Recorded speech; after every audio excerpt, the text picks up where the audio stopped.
the Veto MP2X here. We cut a couple of other tools, almost a little tool haul, something that I'm putting together here. We'll talk about these Milwaukee bit cases, what I think about them, what electricians use to attach to brick, like that. And currently my tool loadout right now. I've been doing quite a few jobs lately.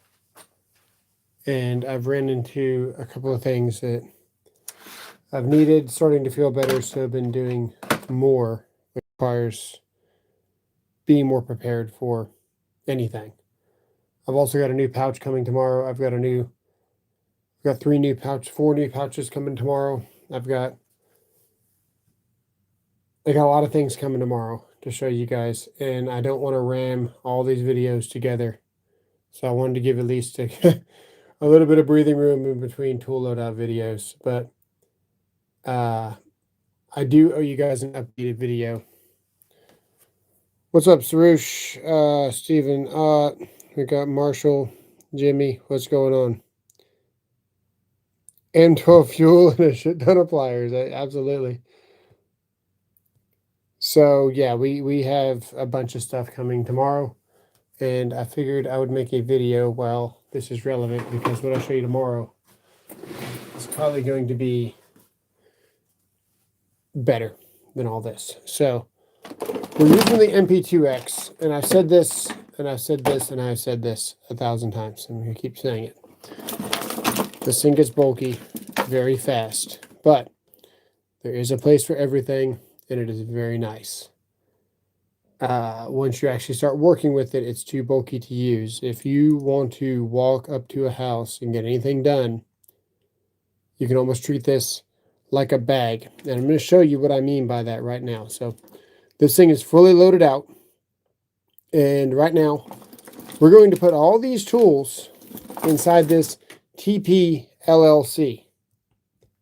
Whole damn chat here, yeah. So let's get this TP LLC empty so you can see just how much this freaking $200 bag can't fit. And then we'll get the video started. Well, the video's already started. Then we'll get started at all the other stuff. But I just want to show you. This is the overhype of Veto now. And I've got a Veto killer coming out for $20. I'm going to show you tomorrow. Or soon. You're going to see it. I'll probably drop it soon. I have to drop it soon because it's crazy. But I've got a I've got a couple of different Veto killers. Hopefully, because I really don't like Veto just with the overhype that it is and how expensive this stuff is. Oh yeah. Yeah, the situation is we're not going to talk about the situation, but damn. Damn on the situation. Okay. We have a hammer here. What can we actually fit in this bag? Okay. We've got a pair of pliers here. We've got some strippers. This is kind of my do around the house handyman bag, if you will. Right? Not everything's in here because I've been doing a lot of things around the house. I've moved some stuff around, but we got a knife, fixed blade, good for just about anything, cutting boxes specifically, things like that around the house, right? This is indispensable, man, this folding chisel. I've used and abused this thing, and it actually stayed pretty sharp. You can see I haven't sharpened this once since I bought it. You can see the fingernail coming off there. Pretty decent metal there. We've got Joshua Wilson sent me these. Joshua Wilson sent me a bunch of crap, dude. We got the Work Pro. Then we got the Cobalt here. Nope, sorry, not the Work Pro. I do have the Work Pros, but these are the Cobalts. I'll be comparing these here pretty soon. We got the Work Pros for a different video that's coming out soon. We got the Cobalts here. That's what Josh sent. We got a tiny little speed square. I like the mini squares, man. I really do. And then you can actually draw on this one and rub it out. I didn't want to say rub it off, but then rub it out came out even worse. So you guys are welcome. Yeah, useful, right? We got the baby bot, however you pronounce it. That's neat, yeah. So these are, yeah, this thing is actually pretty cool. It's actually kind of legit because, dude, I got ADHD, so I can easily forget what I wrote down. So you can do, you know, and then you just do that and then draw another one. So, you know, water comes right off. It's a decent little square. We got the adapters for the multi-tool, the installation driver, whatever you want to call it. We got the metric bits, we got the SAEs, and we got an extra SAE in here for whatever reason. I've got a plug tester, non-GFCI, because this thing here does GFCI. Paint scraper, this one folds. This was a rolling dog. That's pretty cool. Works good too. Decent. Doesn't tear up your bag. Little pocket clip there. It's pretty nice. The lighted level. I like the lighted levels. That's a Klein one.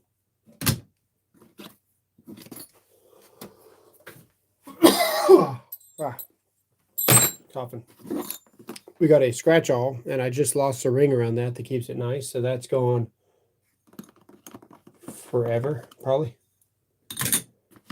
Got a couple of pencils here. I really don't like this. Like, I thought this was so stupid. But then once I realized that this bag is actually really bad in general, I put it back in here. But man, this bag is so bad. You're going to see why right now. But that's all we can fit. That's all this bag fits. You got extra bit case here, maybe for your multimeters. And that's like, that's it. So this whole pouch here, it's actually a better layout. If this bag had this layout, it would actually be useful. But this bag is $200, and it really doesn't even fit that much more than this Veto watch. It's kind of crazy. I've also got the smaller version of the pliers, and I can fit the 10s. So I'll get the 10-inch here.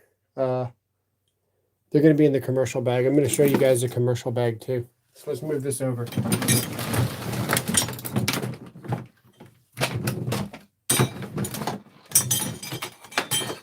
So it's 1, 2, 3, 4, 5, 6, 7, 8, 9, 10, 11, 12, 13, 14, 15, 16, 17. You get about 20. You get about 20 things in this bag. Let me get the commercial one. This video is so overdue, I had to make a live of it for you guys. That's the... I can't even keep up with what you call them, man. They got the different letters in the SPMC. Is that the SPMC? This is the TPXXL. And my SPMC is here, and then this is the MP2X. So this is the MP2X TPXXL SPMC. And this is actually a really decent bag to hang on a scissor lift. I don't mind telling you. So this is my commercial installation pack right here, and it would hang on a scissor lift really nicely, and it's got all the commercial stuff. But we're going to get to that in a second. Let's take the tools that are in here and see what actually fits in this big ass heavy bag, because not very much actually fits. So we got... My allergies are kicking my butt tonight. I gotta sneeze again. Klein's doing a lot right now. I'd say no. Let's see. Heavy Seen a decline in Klein quality? That's a tough question to answer. Yes and no. I will show you. I'll show you where the Klein quality is lacking. Yeah, here's a good one. This is where Klein's quality is lacking, and Klein is aware of it. So this is their grip here. And you can see this grip is actually moving. You can hear it. They're aware of it. It's bad. It's really bad that all their screwdrivers are doing it, but it's not all their screwdrivers. A lot of their screwdrivers are absolutely solid, but a lot of their hollow drivers are not absolutely solid. And they're aware of it. No, it's not one tool. It's every Klein shaft that's basically hollow where this grip is extra thin. All of their other tools are pretty solid. Like this one here. This should wind up being pretty solid because it's got the overmold that wraps around there. Let's see here. Does that check out? That does not check out. That doesn't really build confidence either. This isn't as hollow as other drivers are. So I think when the drivers are hollow, they really have grip issues.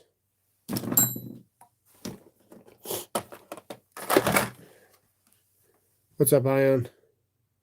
Local IBEW is looking for commercial electricians with 5 years experience. They never advertise before. Dang. Yeah, it's getting bad out there. Okay, so this is still my favorite screwdriver. This grip does not slip. It will not slip. It's never going to slip. Very reliable screwdriver. One of the best designs ever there. Great fit, great shape, great design. This is probably still going to be my favorite screwdriver ever. I think everybody should have one. You have one of these, it's the only screwdriver you need. You get a Phillips and a flat. It's 1000 volt, and they just work very, very well. It's called the 2-in-1 insulated multi. That's going in there. This one, we just discovered last time Klein was over. He told me that this had the same design as the ball grip screwdriver. So I bought one and we tried it out. And yeah, this has 3 ball bearings and it does grab just like a ball grip screwdriver. The other thing that I discovered while exploring this driver is that this driver here has the leaf springs, which is pretty darn cool. So if you don't know, let me get a flashlight in here.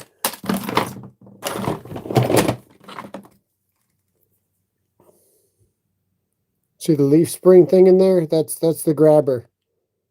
And man, it grabs everything. This is actually a really nice design.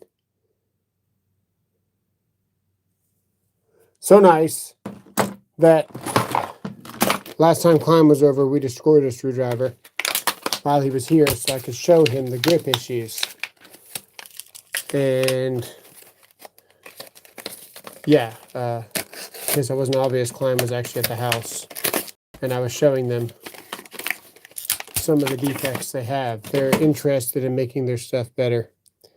It's a great look for the company. So Klein was over. We stripped we ripped the ratchet portion off. I showed him how I made it work better. Is strip out easy? I don't know. Which one does it strip out easy? No, this thing, no.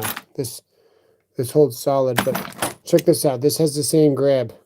This is one of my favorite things that I've ever really seen, man. This has the same grab on this screwdriver.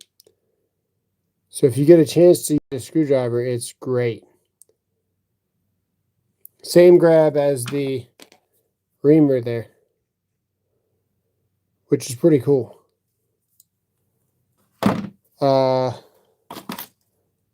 Yeah, so I mean, even this, like, see how that's like a weird shape?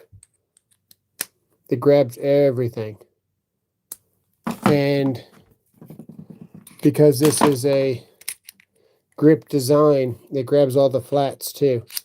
It doesn't need to grab way up here. Like watch when it's going to automatically insert. Right? But then, so I can push it down. Right?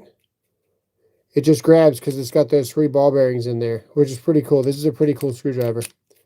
And it's smaller handle. I have a good feeling about this one. I haven't tried it out enough to know if it's fully reliable. We know this portion here is reliable. And then I love the fact that you can pop this out. If you wanted to be a psychopath, I suppose you could put this on your drill. But because you can pull this piece out, we can ream the stub 90s. I have one of those, need the P2 and the stars is anywhere because I can buy a bundle of those bits because I know they will eventually strip. I have one of those, I only need the P2s and stars. Is there anywhere you know you can buy a bundle of these bits? No, I don't. That's why I bought this. I bought this just for the bits because it is that good. I really like the shape of these bits. I really like the knurling on the screwdriver. I do not like the ratchet, but here it is.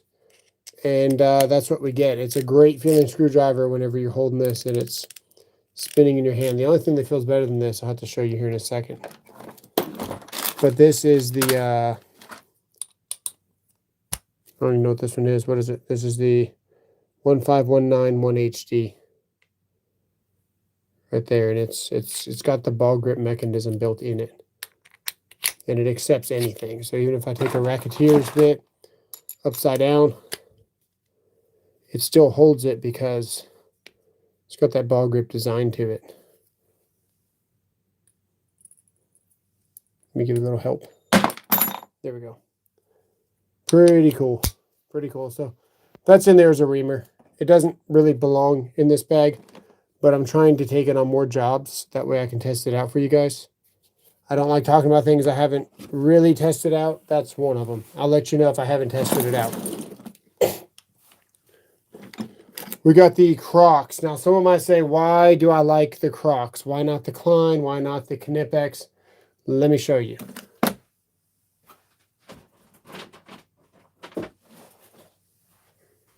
So I've got some number 10 wire here. And I've got my Crocs, which is stuck to my freaking... Okay. Crocs. Ready? Number 10. Second hole. Grab. Push. That easy, right? Pretty easy. Chop. Let's do it again. Number 10. Grab. Push. Very easy. We'll do it one more time. Grab. Push. Okay? Let's get... Probably, actually, these are some of my favorites, man, because they actually make pretty decent needle nose. And they're really good for all around. But when it comes to stripping the wire, when I go to number 10 here and I grab and I push, you can see where it's just not as easy, right? Let me try again. Number 10, grab. I got to let up a little bit. It's not as easy of a strip. So if you're doing commercial and you're doing number 10, these are not the best ones. Also, there's really no flats to push on. If you see where I'm pushing with my thumb, watch the back side of it. See that flat there? It's not good for commercial long term. There's way better out there. So you get your stamp set here of Crocs. Grab, missed, grab, push, grab, push. I can even go way back here, maybe. Let's see. Yeah, we can. And that's stranded wire. So if you guys know how hard that is to do, they're really good pliers. They really are. Let's see how far back we can go. Yeah.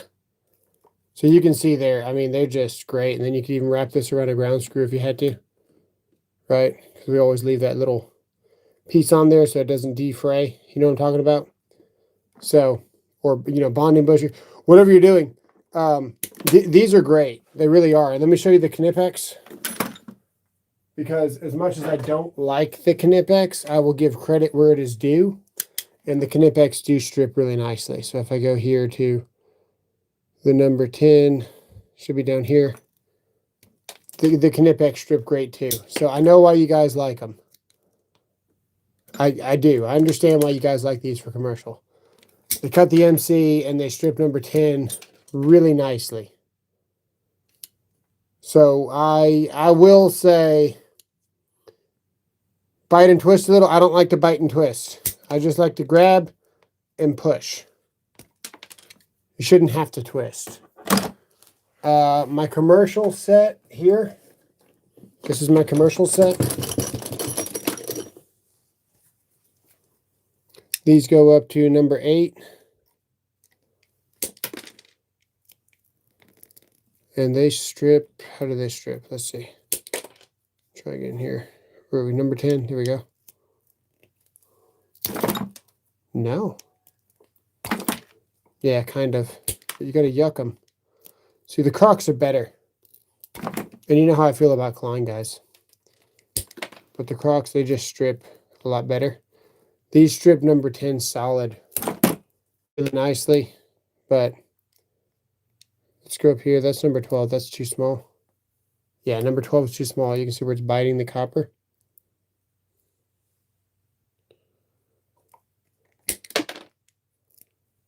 That's number 10. Twist a little like Jonathan said.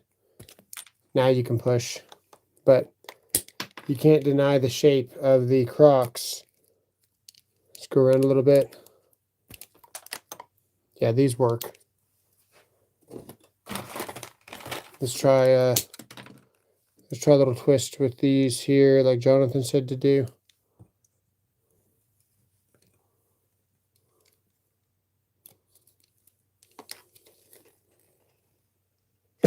Let's try again. Number 10. Go around. Just not as good, man. They're just not as good. The Knipex and the Crocs is where it's at for commercial. Hate to say it. I used Klein's for years. But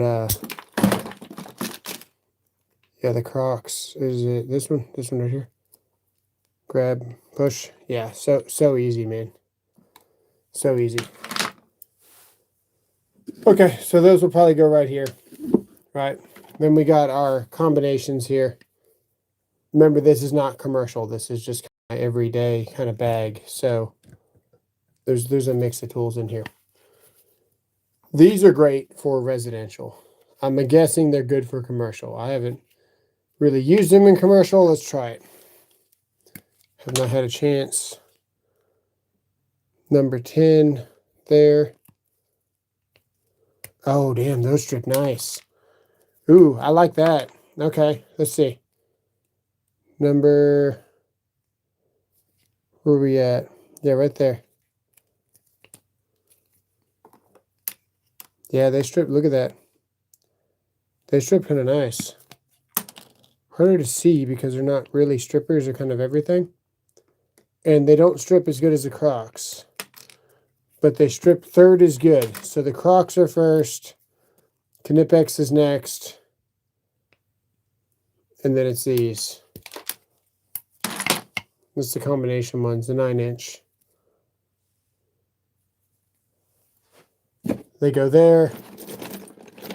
We got our diagonals. Which diagonals do I like? These ones are almost too big. I wanted these the second I ever saw them. But I've realized that I like my ankle pair. And I like being able to get in the back of boxes. These are just too big and bulky. So these are the ones that I prefer. They go there. You can see where this bag is already filling up, right? Got the Volt Claw. Volt Claw's great. Then we got our offset screwdriver. I really like this thing. I use it a lot. I use this thing a lot. We got a level. I don't like to put anything outside my bag because I like to deter, theft. So we'll put that there for now. We've got a pencil that can go there. We've got a bit from our ball grip. Actually, let's move this over here. Put the ball grip there. This is such an awkward thing to place sometimes. It really is. Let's just put that there, and then we got 2 bits here for our insulated multi.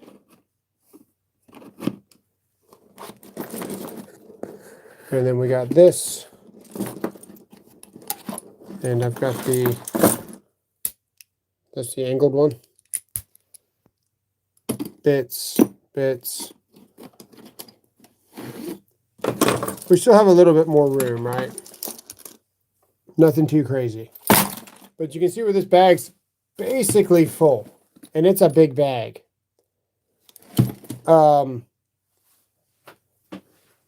This thing's going to hold a little bit more than this pouch.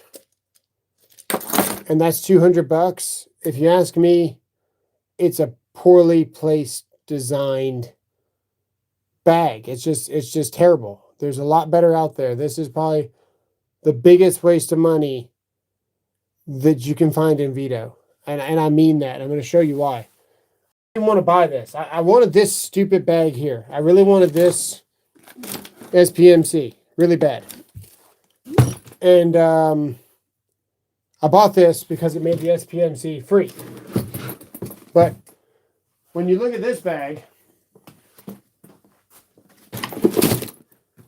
which is the first one that I bought. So I had the Tech MC back in 17 or 18. And I loved it. This is I'm going to open up a wall bag. There's a lot of drywall tools in here. Tape, lasers, razor knives, screws, stud finders, levels, sheetrock saw. This is the bag that I take when I'm going to go open up a wall, or I'm going to go cut in a box, or whatever it is. It gets its own bag just for that reason. So in here we got a razor knife. We have a stud finder. We got a long bit because if you're going through a wall and you're trying to fish through things. We got tape because I always lay out exactly what I'm going to be doing before I do anything for the homeowner. If I'm going to hang a TV, I have the exact margins of the TV already on the wall. And then I'm placing my brackets, and that TV is within 1/8 of an inch of my tape when I'm finished, always. Level. Smaller combination because you never really know what you're going to get yourself into. And then I've got actually a really decent folding jab saw here. And then we got the laser. We threw this one in here because it's cheap. This bag gets banged around and it fits. It's a very affordable laser on Amazon. Lasgu. I think they sent me one of these like 2 years ago. Mine stopped working, so I was throwing it around for fun, up in the air and smashing it. They saw the video and said, hey, you have a lifetime warranty. Do you want us just to send you another one? And I was like, oh, yeah, that'd be cool. So they sent me another one years later. All right, we got pencils. We got some bits. We got the Purdy one instead of the Rolling Dog. We threw the Purdy one in here. And we got blades for that saw, for the recip. And yeah, there's that bag. Okay. Oh, we've also got the DAP. So whenever you're doing any cuts, you want to leave it better than where you found it. So I keep this stuff. I make sure that I have the cap, which I don't know where the damn cap is right now. It has a cap, and that's the whole reason why I continue to buy this one. But now the cap is gone. Yeah, we need the cap to it. I'll have to find that. It's around here somewhere. Haven't opened this one yet. But this is good because if you cut something too big, you want to secure a box a little bit better for permanent. Like if you've got a cut-in box, sometimes you'll be plugging in and out of it. little bit of caulking around your cutting box goes a long way for longevity. So I try to keep this to hide my mistakes all the time. Putting up a chandelier or something like that. That helps a lot. Okay, so this bag here is going to fit twice the amount of what this bag will. And then if you add like these for pocket stuffers, which is something that I like to do, I do this in my Diamondback. That now holds 6 tools, just like that. Watch. Maybe not 6. 1, 2,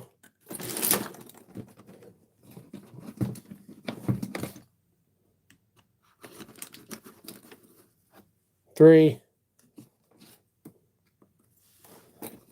Is it 2? 4, 5. We'll call it 5. I don't want to push it. But that right there, so I do like making pocket stuffers out of functional tool pouches. So when I look at these here, this one's a tough built. You can get this at Lowe's. That goes in there. And you can take strippers,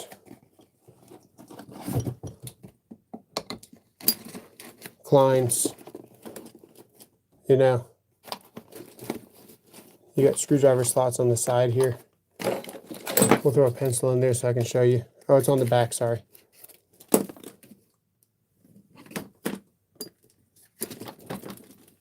You know what I mean? So you don't have to use the pouches that they give you. You guys can use the stuff that you got. Where's the tape measure? Every need a 25-foot tape measure? That's what they told me, man. They told me that I needed a 25-foot tape measure, but I didn't believe them. And yes, it's a 25. But once I started really running pipe like a pro, and I mean a lot, like I could run 200 linear feet of plaster bond on a lift. In between obstacles, going up and down, occasionally running to the threader to cut and thread something. And not even running on a rack. I'm talking like on angle iron with parallel clamps. All the way across a whole washed down truck area. So probably 300 foot long. So maybe more than 200 feet linear. Maybe closer to 300 feet. Do you realize that you just need a 16 footer? You don't need a 25 footer. So this is the Crescent. It's a good tape. They're decent tapes. Why is the inspector still talking? What's up, who farted? So you can see already that this thing's going to fit more because it's double sided. Just like Who Farted's favorite thing in his nightstand. So we got, I don't want to put that in there because it might break that off actually. We can't cheat though. Hang on, let's not cheat.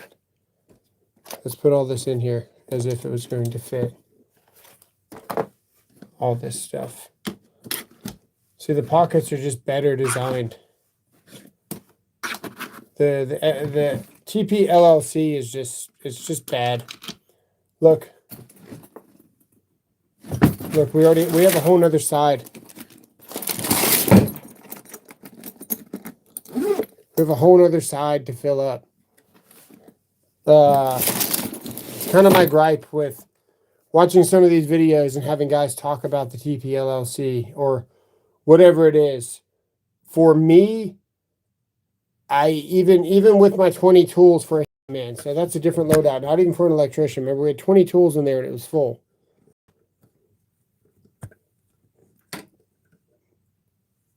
What happens, Sarush? Sarush is not playing tonight. That's pretty funny. Appreciate all the mods, guys. What's up, Ricky P?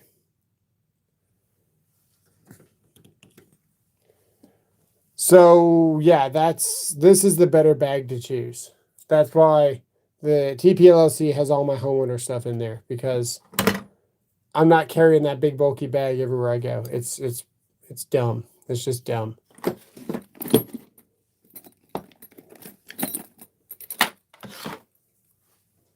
All right, so the video for this bag is coming out soon. You can also put this in your 3-tier work pouches like the DeWalt and stuff. That works really well.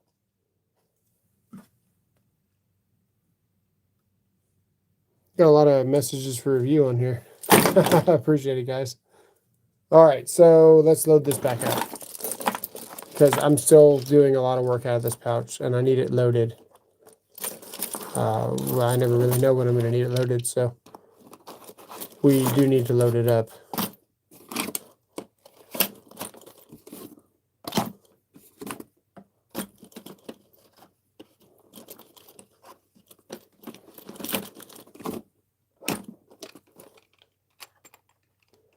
And there's there. And then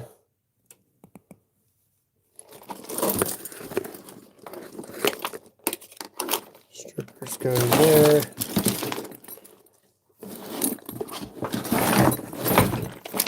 Oh, they're there. Now there should be a, there it is. And then my pencil. And then the, oh, I forgot to show you these. Yeah.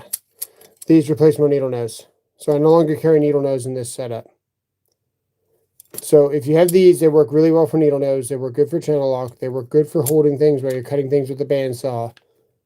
And then you can justify having strippers on your linesman. Because the only other viable option for this is to go with these. Because these act like strippers and needle nose. But the best of everything is going to have very quality strippers, very quality linesmen, and then damn good needle nose and everything, really. Just a great tool.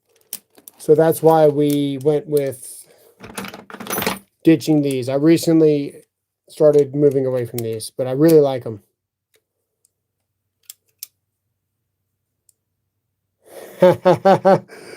The Veto, and I use it for industrial. Can't fit all the beers I need to be resi or commercial. That's hilarious. Veto Pro Pack is amazing. Yeah, the TP LLC is not amazing though. It's just okay. Because we can fit this bag probably 3 times in the SPMC. Or no, the Tech MC. It's a great bag.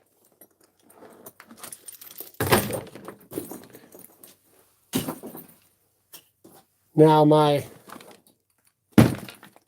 SPMC, however, is great. Because I've got all the commercial tools in here that I want. I've got all my wrenches for running racks. Where is it? There it is. Yeah, there you go. All my wrenches, running racks, 9/16. Open and closed. You must have open and closed. This is good for stretch straps. Any size stretch strap. Anything over 1.25 is 1/2 inch. And then this is good for 9/16, 3/4 beam clamps. All that stuff. The 5/8. The 5/8 right here fits the 3/4 beam clamp squares. Only Klein holds the beers. Got the 9/16 for running racks. That's in there for hole saws. You got to have Allens if you're running hole saws. We got another just standard screwdriver, double-sided there. The level is down in here, which actually I'm having a hard time getting right now. See if we can fish it out of here. That's not cool.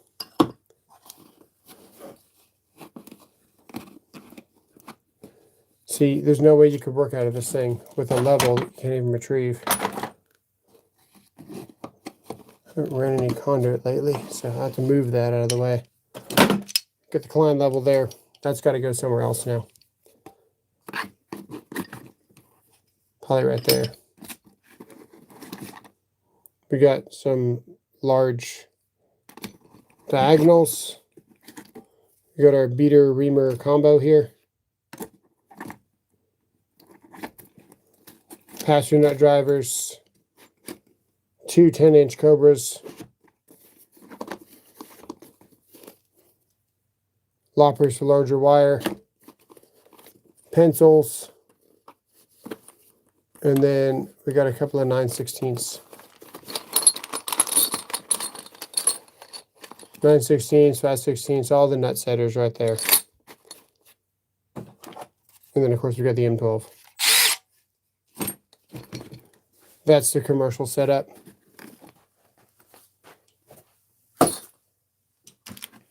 Oh, and the Klein's going there too.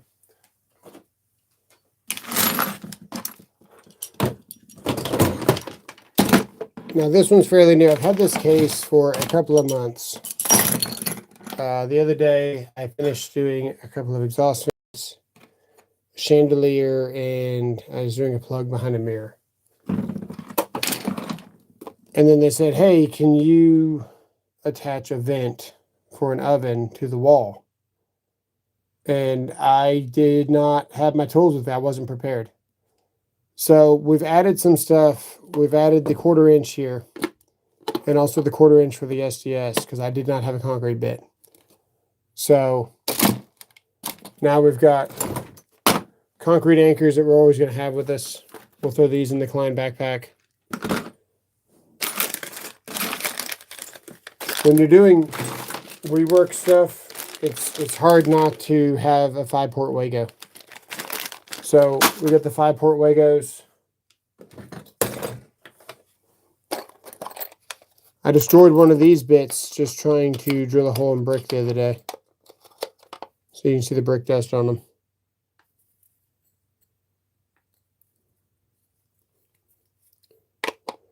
Yeah, industrial is where it's at. For real. When my buddy first told me that, I was still doing commercial. And I didn't really believe him. I was like, no, man. Why would you want to do industrial? He's like, no, man, it's so much better. There's no sheetrock. He used to complain. He's like, oh, man, all this sheetrock drives me crazy. And then I did industrial, and about 5 years later, I was like, damn, dude, industrial is way better than coming back to this crap. Why do I have these? Oh, let me show you this. These, you can hang some pretty crazy stuff with these in a pinch, if you have to. And let's see here. We've also got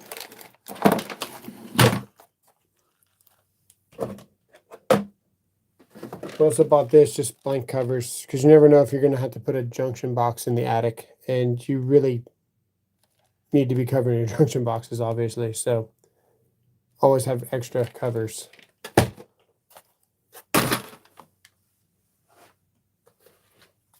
This is the current setup right now. So we got the Mad Pack here. This turns any pouch into a pouch with a handle. And it also clips around your standard belt. So this just clips right on your hip. And then this came with the SPMC. And what I did with this, is it this one or this one? It should be this one. I want to go. There we go. Yeah. Make a pocket stuffer there. And then I've got wire nuts here. I've got other material here. I've got shallower for bits. Main tools go here. And then it's just nice to have a spot just to set tools while you're working. So in between working on something, you don't have to worry exactly where your tool goes. You can just kind of set it in whatever pouch for now. If not, your pouch becomes like a crazy mess. If you wind up with a place where everything has to go back exactly where it has to go, and you have no room to set anything down in between, you wind up doing this number here, where your tools are just kind of sitting. They're not really in the pouch because you're so busy like trying to get the work done or whatever you're doing. Sometimes they just don't go back. Nothing's really sitting right. You really want extra room, especially if you're working on a ladder.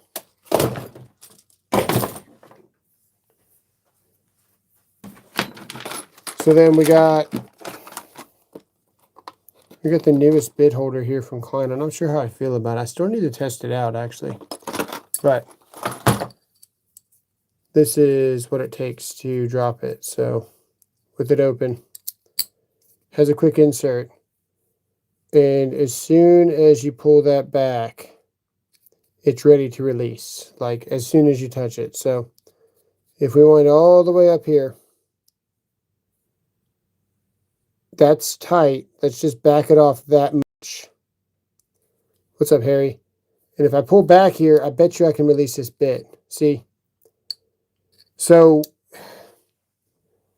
there's the man.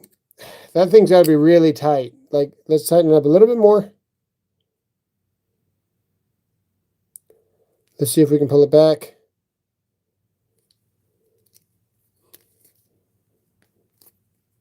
Nope. But if we back it off just that much more, like maybe here. Yeah, see, we can pop it out. I needed a lot more travel on this thing than a 1/16 of an inch. No, not a masonry. This is just a bit that wasn't sharp that I could, slide on, because if for some reason my finger slipped, I didn't want to cut myself. So I grabbed the dullest bit that I had, which should be a masonry bit. I could grab a flathead, but then it just cuts your fingers as you pull off of it. So we grabbed the masonry bit, that way I could pull on it.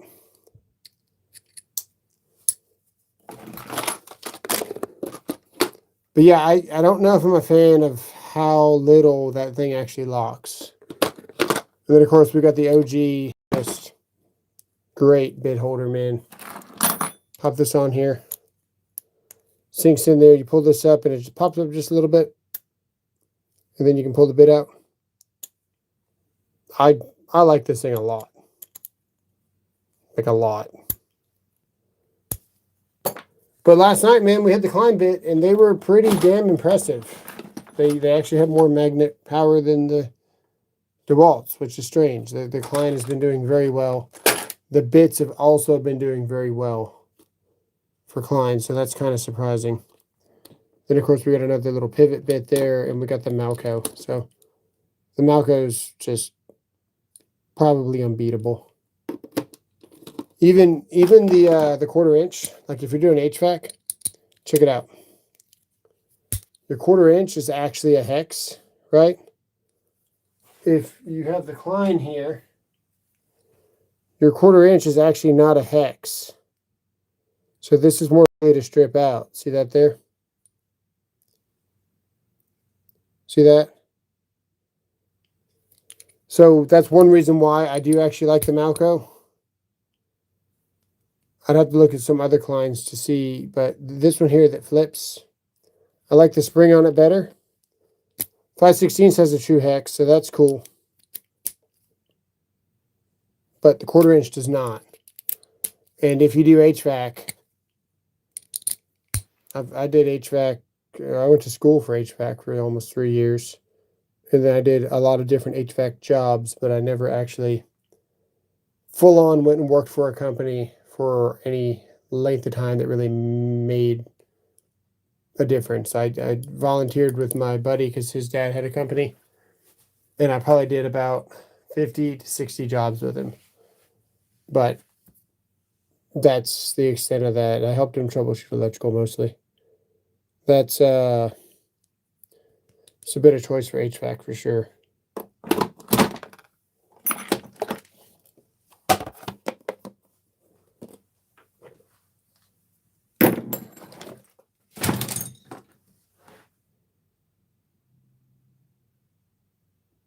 Let's see here.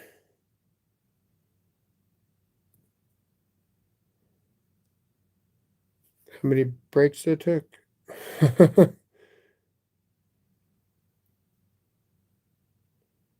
What's up, Ricardo? What's going on? I'm eating dinner with the fan one last time. All right. The 24 beers in a case, and there's 24 hours in a day. Coincidence? I think not. So this is the bag that I've been using. I've got a bunch of different things in here. Mainly a lot of just Wagos and plug tester, toggle bolts, just whatever that I think I might need extra.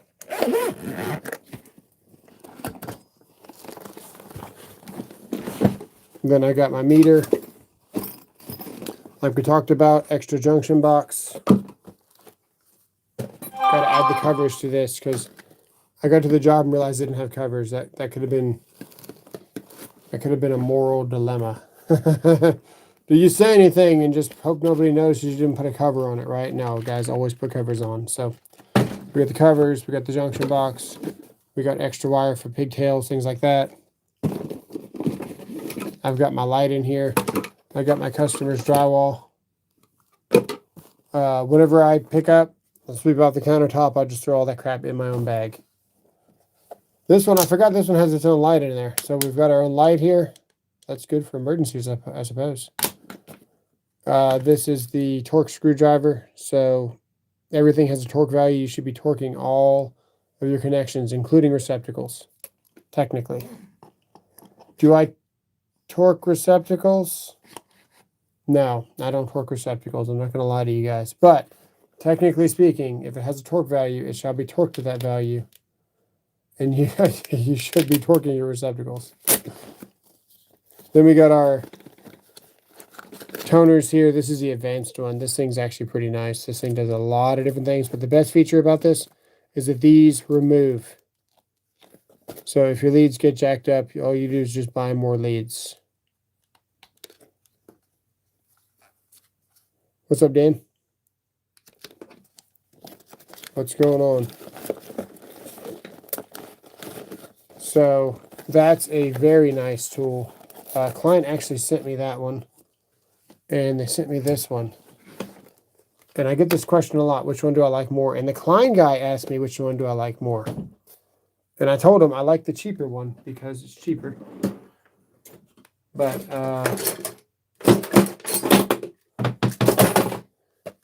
this is the original one here. And let me find the other wand here. Where's the other wand? There it is.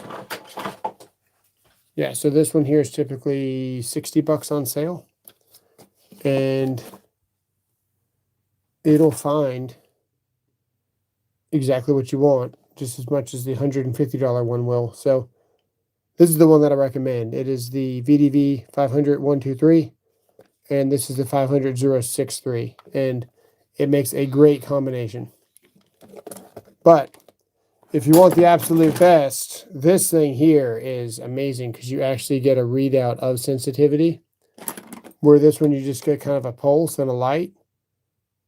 It's a lot more helpful, I would say, but not needed. But a very, very nice addition. It's a good upgrade.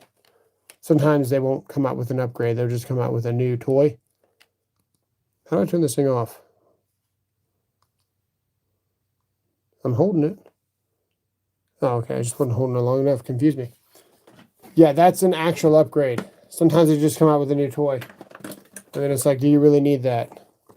Usually the answer is no.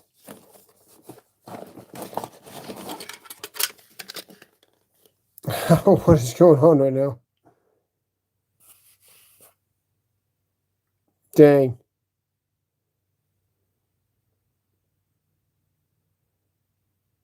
What is going on right now?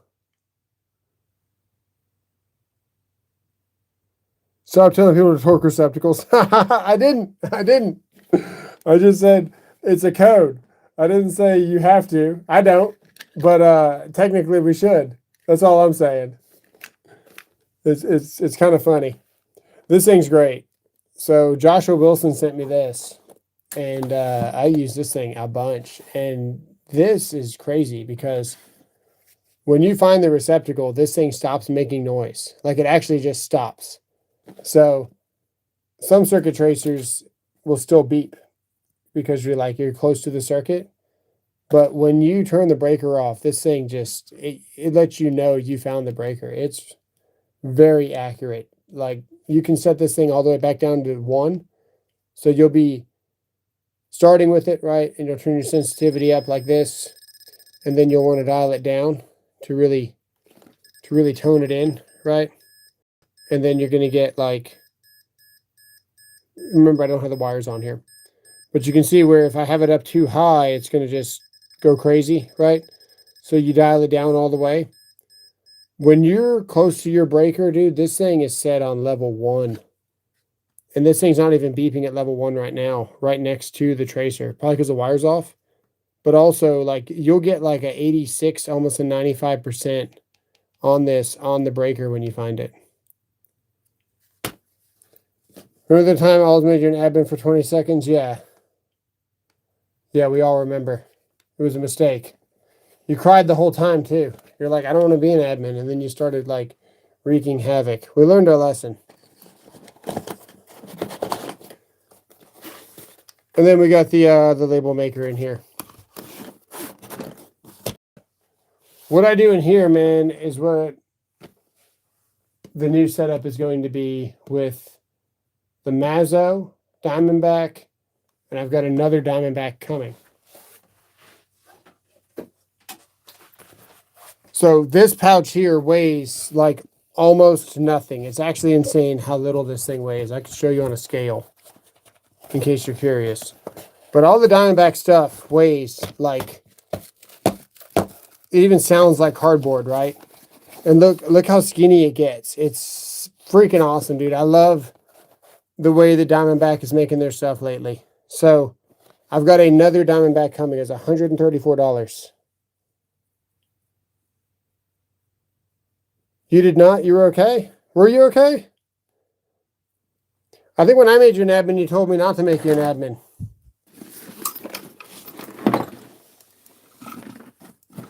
I tried to make you an admin. You told me no, it's a bad idea.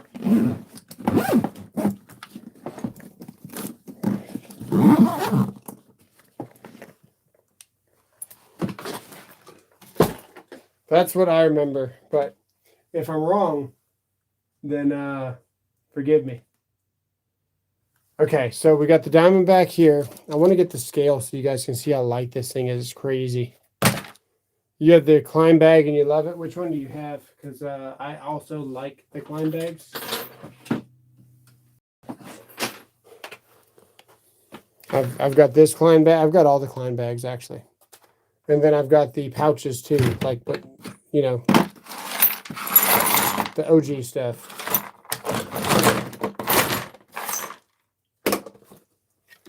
This isn't a bad bag. They just ride different. The Klein bag is trash since they stopped making them here. Need to do some masters testing lives. Yeah. Do some master tests. The kids are out of the house, man, so now's the time, you know. It gets loud pretty quick around here. So we have the scale.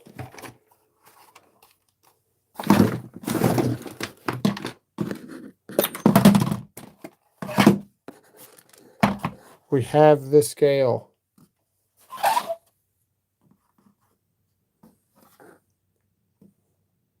And it is on 0. Okay. So this wrench here, let me get it to pounds. Okay. This wrench here weighs 6.8 ounces. See that? This bag here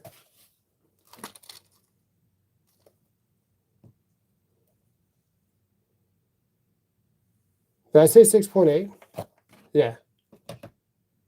Yeah, this is 8.6. This bag here weighs 8.6 ounces. This tough-built little bag here weighs 5 ounces. This little bag. This is 5 ounces. We'll call this 9 ounces for fun, okay? This bit case here is the same weight as this bag with the bits in it. This Klein bag here weighs almost a pound. And really probably more because he was leaning on something. Let's see. Yeah, 11 ounces. Your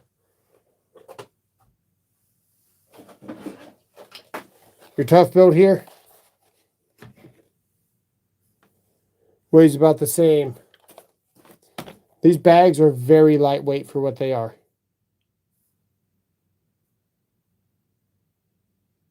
Yeah, I agree, man. I don't like the Husky one either. I bought the Husky one because it was lifetime warranty. But this one here does not protrude out enough. So your 3/8 is what you want to protrude out. And it does not enough. So what you mentioned, the one from, what did you say? You said AutoZone, right?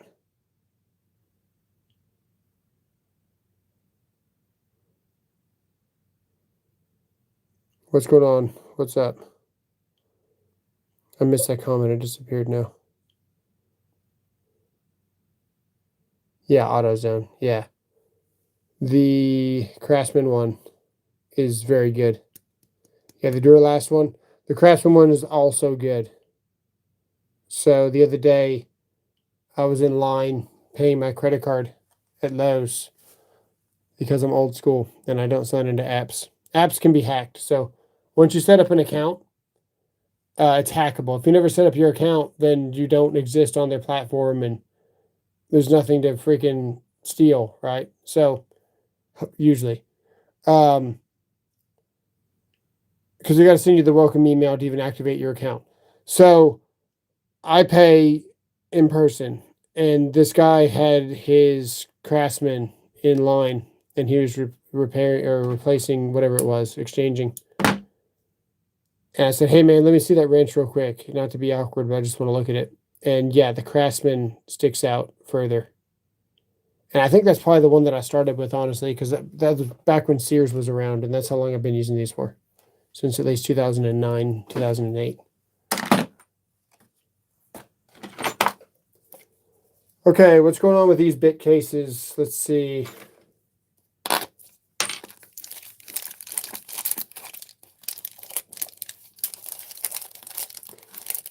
Where's the knife?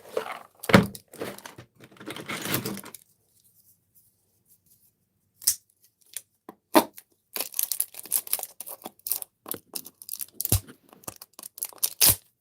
should probably drop that there. Open up. Okay, these are pretty nice bit cases because they hold a lot and they're very hard to snap open.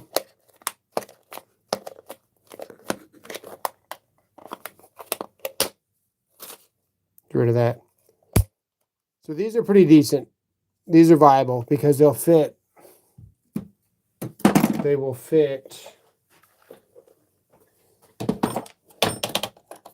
these, I think. Maybe it's the other one. No, it's not this one. This is not the good one. Damn, we might return this one. Ha! Hang on. It's this one. This is the one that I usually modify.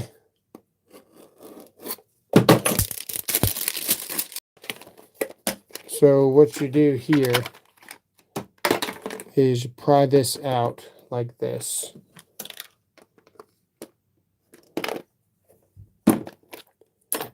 Then you pry this out right here like this. And you turn this around and you face it down.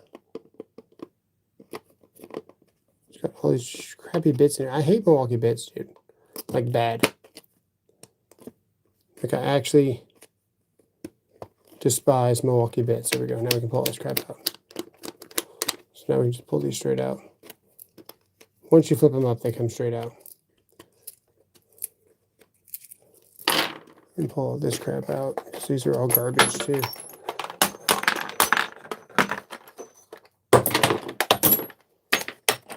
There we go. Now we can put the good bits in here. And they kind of stagger too. Like you can hold. See how tall that is? Not a problem. This thing's still going to shut.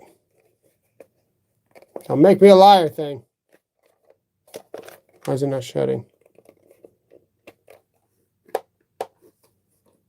Hang on.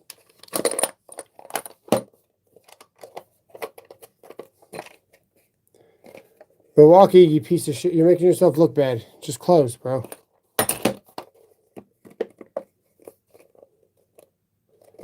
Why would I get the only stupid case in Home Depot? I've never had this issue before. So is there quality control shit now?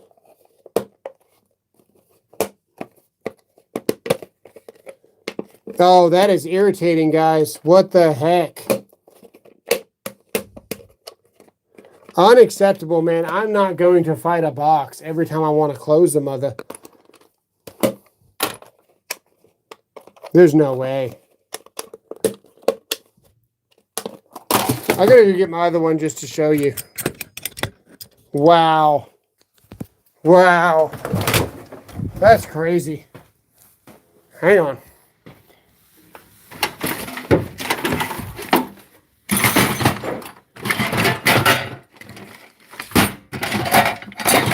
I feel like I gave it to Anthony, honestly.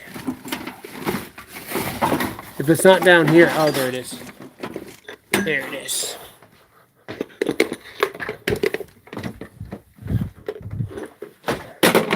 Okay.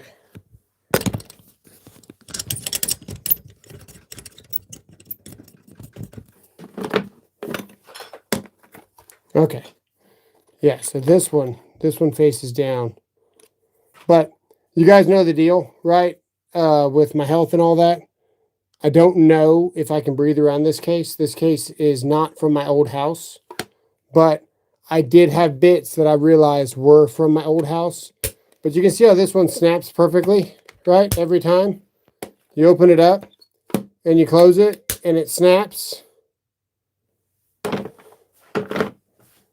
You think our bits are shit? Wait till you try the case. Yeah. So the fact of the matter is I don't really trust this case. The case is fine. It's what was ever in it that worries me. So that's one reason why I thought I gave it to Anthony.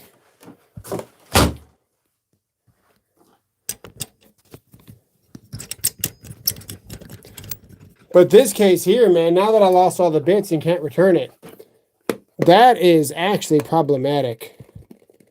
That's morally problematic for me to even show you guys on YouTube and tell you how good this is. Now that's got to come. If I ever recommend this case again, this has to come up where... What are the chances that I did it? Let's see. Let's see here. Hang on. What are the chances that we flexed it weird and it's all my fault? Let's see. Okay, it looks like it was my fault. Okay, let's get the bit in here the way it should go, because obviously something wasn't lining up. Let's try it now. Oh yeah, damn. Sorry guys. It's a good case. It's good again. We fixed it. Whoops. Whoops. Okay, so then you put these bits in here. Nothing ever happened. La la la. You see nothing. I even put, not this one. I thought I had an SDS. Yeah, I do. Usually I have the shorter SDS. I couldn't find the little 4-inch ones. But the SDS is kind of sitting there. Like, see how they kind of lock in to where I can't pull this up? The SDS is sitting here nicely, but the problem is that my SDS bit is too long tonight. Does this fit in there? I don't know if this one's not going to fit. Then you can put all your nut setters down there. This is the wrong, you need two of these. Which is why I bought this here, so we could have two. Because it's considerably cheaper. It's considerably cheaper to buy this little one. Oh, that's kind of cool. I didn't realize that was two pieces. Is it? I don't think it is. Oh, it is. It's one piece. That's kind of cool.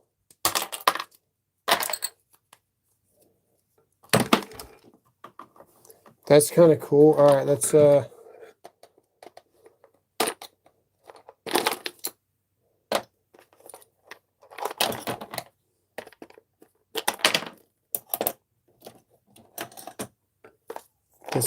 there.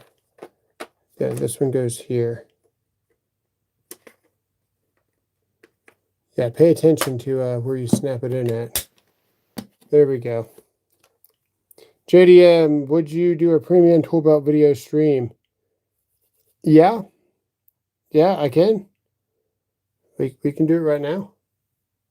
I've got 3 premium tool belts. I've got one coming tomorrow though. I've got another Diamondback coming.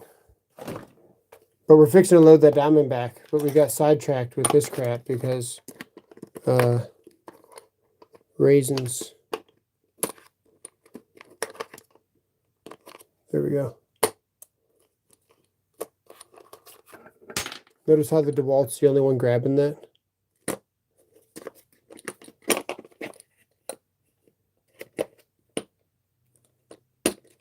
Did we get it?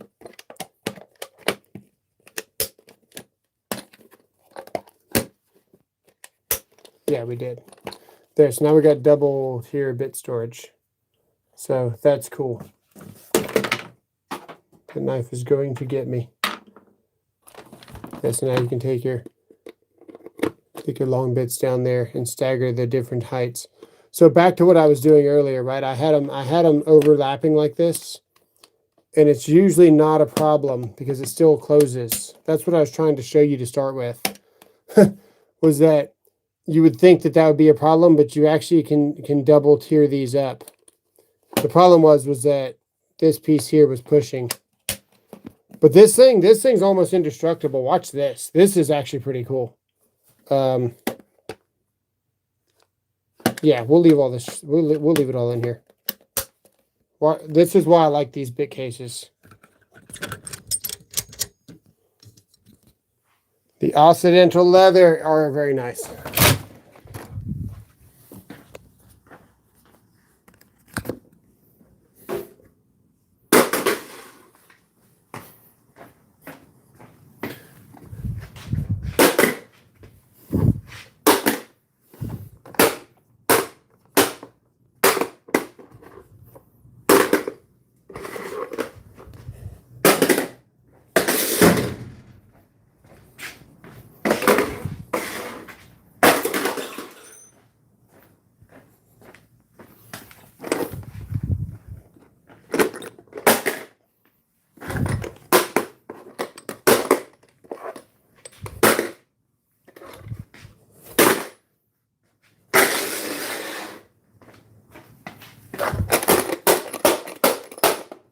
The latch does not open, which is pretty impressive. One of the reasons why I do recommend this case. The DeWalt cases are good, but I've used these before for years, and they don't open. Latch stays shut.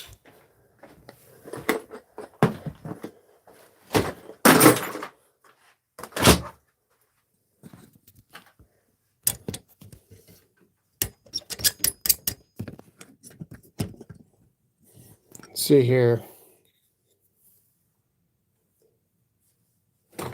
Yeah.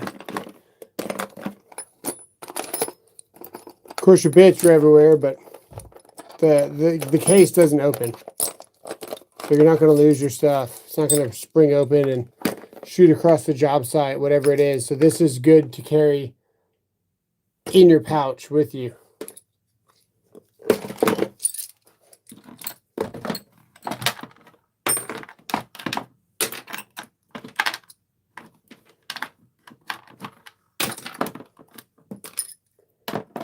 Thinking about it, these probably wouldn't spring open either, because this has that DeWalt latch on it, which is also very good. The DeWalt latch is pretty crazy because it snaps. Listen. But there's also that kind of, you know what I mean?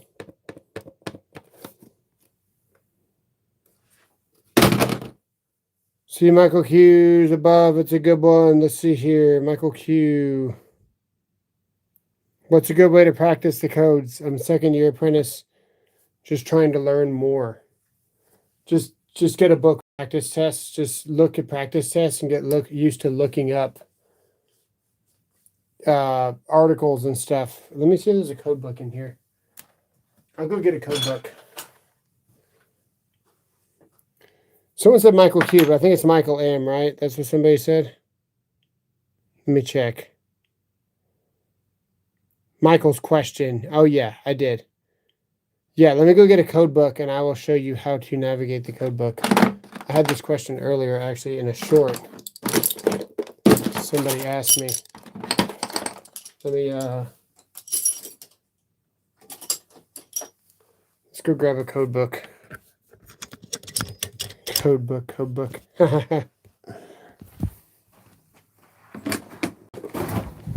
Oh my goodness. What? Who's a good boy? Who's a good boy? Do you want dog scratchies on your dog tummy?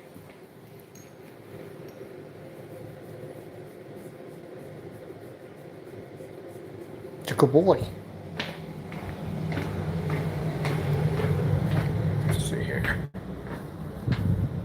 Oh, where is a code book?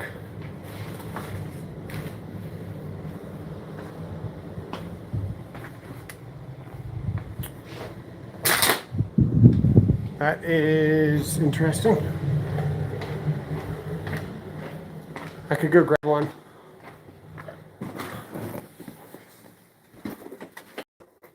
How is there not a code book in here?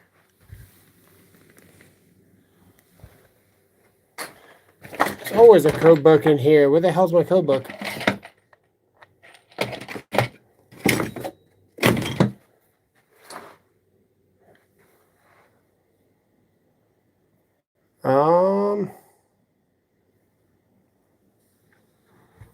Let's go grab one.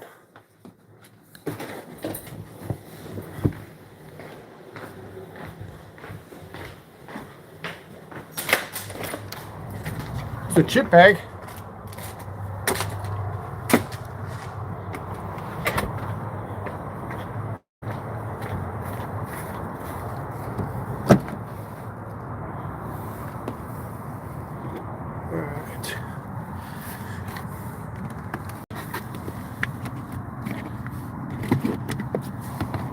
Oh, I think there's one behind my seat in here.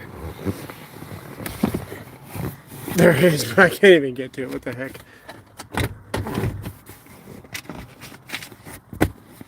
Bro, where are all the code books at now?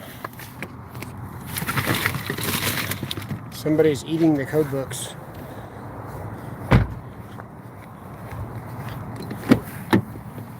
I know there's one in this car, but this is not the one that I wanted. This is the one I use for work.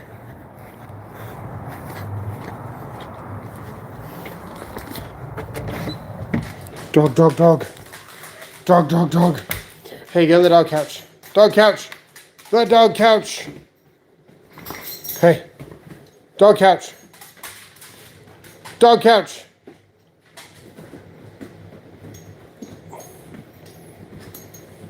Good boy. Oh, there's a freaking code book. Damn.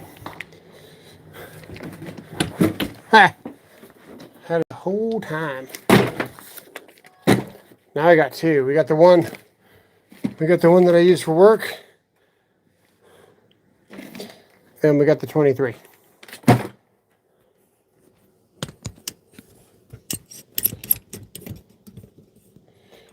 Yeah, so tabs definitely help.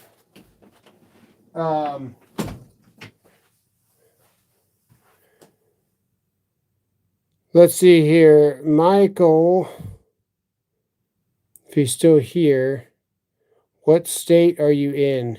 Michael Martinez, what state are you in?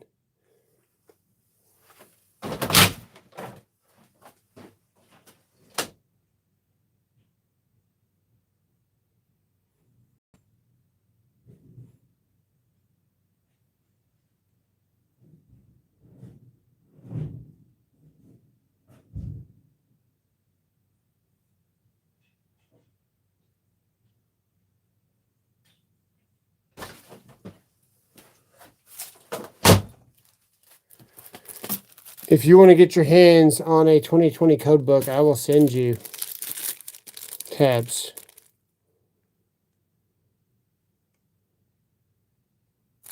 If you want.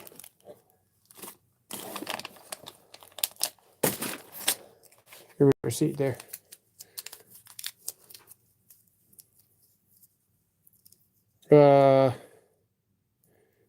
Dre voice. All right. You're in California. If you want to get your hands on a 2020, I'll send you these tabs. If you want to email me.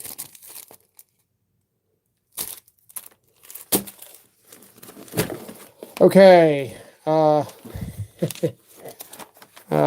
So when we look at the code book, right? It might not even be good to show you this damn code book. Helps because I know where everything is. So I don't really need the pages. But if you go through your code book and you don't know what the answer to something is, or you're trying to find out, let's say you're looking for something about a GFCI or something about a certain appliance, you can always go to the back of your book here and you can go to the index, and this will, there you go. This will pretty much put everything in order to where you should be able to find whatever you're looking for, just looking in the index here. Never needed a code book, but you do follow strict guidelines. Nice. Let's see here.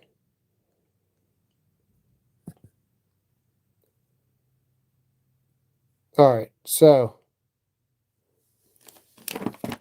the beginning of it is the general wiring methods, or the general, just kind of general stuff. You got the definitions, of course, but then you go into like the general stuff. So when we look at 110, this is where like your working clearances is, your dedicated space, the type of enclosures, things like that. It's all like just the general requirements. And then when you get into your 200s, it's really hard to get through this book. This is talking about grounded conductors, which is your neutral. Tells you how to identify them, things like that. So you get your number 4 larger. Yeah, the index method is the best method to learn for sure, because it's going to show you how to find things, and then you're going to look it up for yourself. So the index is the best. It's going to get you navigating all around the code book, and then you're going to kind of learn what's the fluff and what you're actually looking for.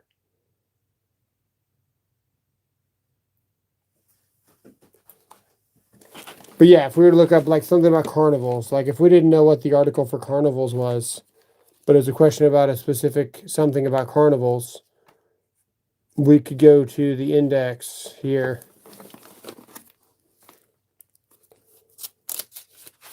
Look up CAR. Carnival's there. There it is there, Article 525. And then it's going to tell you, are you looking for grounding and bonding? Was the question about grounding and bonding? Was it about equipment bonding? Was it how it's fed with power? Was it the service? Was it a method that they're asking you on how you're going to wire something? Was it talking about GFCI requirements? Was it asking about a ride? You know, it's all in here. So don't just instantly just go directly to 525. Remember 525, but then look at what the question is actually asking you. And then go through here and figure it out. Because all this is 525. Until it's not.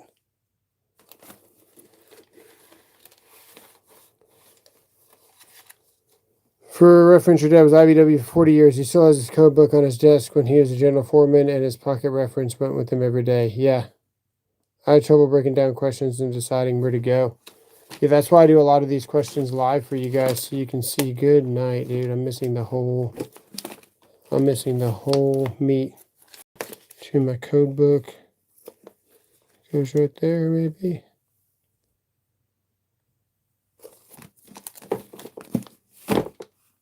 Yeah, we can do some questions if you guys want to. Even this code book's like losing pages.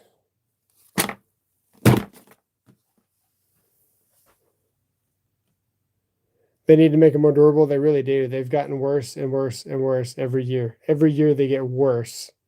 I don't even know how that's possible. How they can get even worse. They do. Also, I'm an inspector, man. I'm in this thing often for all kinds of stuff. You know, for example, right?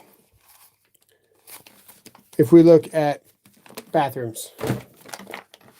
So if we look at GFCI.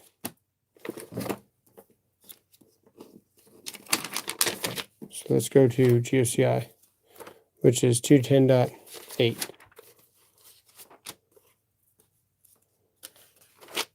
Uh, 210.8. Okay. And we look, this is the 23 right now. So we're looking in dwelling units. And what it says is all 125 volt through 250 volt receptacles installed in the following locations, supplied by single phase branch circuits rated 250 volts or less to ground, shall have ground fault circuit protection. Okay. What that says here, we want to look whether it says outlets or whether it says receptacle. So let's see, are they talking about the outlet or are they talking about the receptacle? Because an outlet is not a receptacle. A receptacle is what you plug a plug into. An outlet, you can have a lighting outlet. You could have anywhere where you pretty much an open box that has wires hanging out of it ready to install something into is an outlet. So we're going to look and it's going to say receptacles. So now we know we're talking about receptacles. Now, which receptacles are we talking about? 125 volt through 250 volt. So if you got a 277 volt receptacle, a three-phase receptacle, something like that, we're out. The AC is an outlet. Yeah, exactly. So now we're going to see here, it's going to have ground fault in protection for personnel. Okay, fine. What is it? Okay, well, we got bathrooms and we got garages and also accessory buildings that have a floor located at or below grade level, not intended as habitable. So what does that mean? That means a shed. That means you're in Orange County. Nice. What's up, B. Caperton? That could be your Airbnb outside that you're renting, right? Well, it says that's not habitable, so that's not correct. That could be your she shed is what they like to call them. It could be your man cave. It could be a storage building. It could be your pool house. If it's not attached to your house and it's an accessory building, that's what that's talking about. Then we got outdoors, of course, and we got crawl spaces at or below grade level. Now remember, this is dwelling units. Then it goes on to say basements, kitchens, areas with sinks, permanent provisions for food, sinks, bathtubs. Now check this out. This says here, receptacles are installed within 6 feet of the outside edge of the bathtub.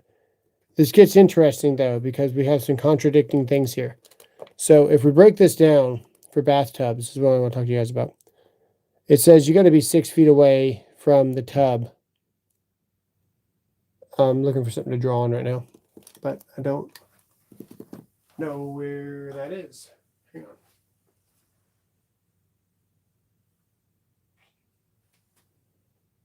Man, I thought I had something to draw on. Look at this piece of paper. Oh, there it is. I see it. Okay.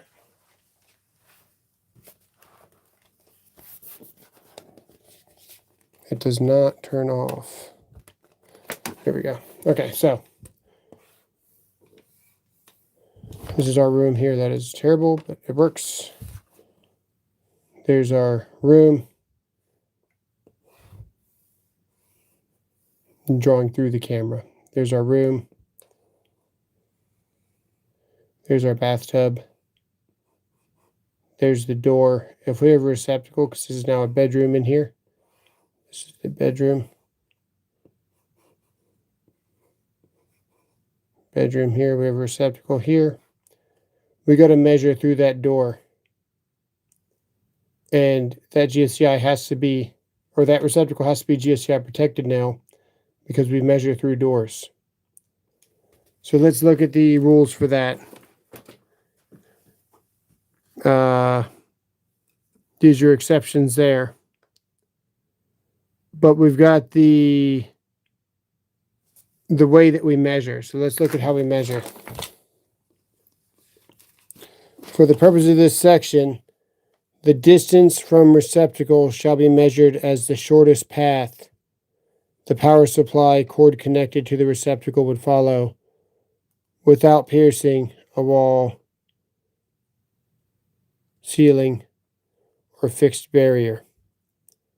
See, a door is not a fixed barrier. So we measure through doors in this case.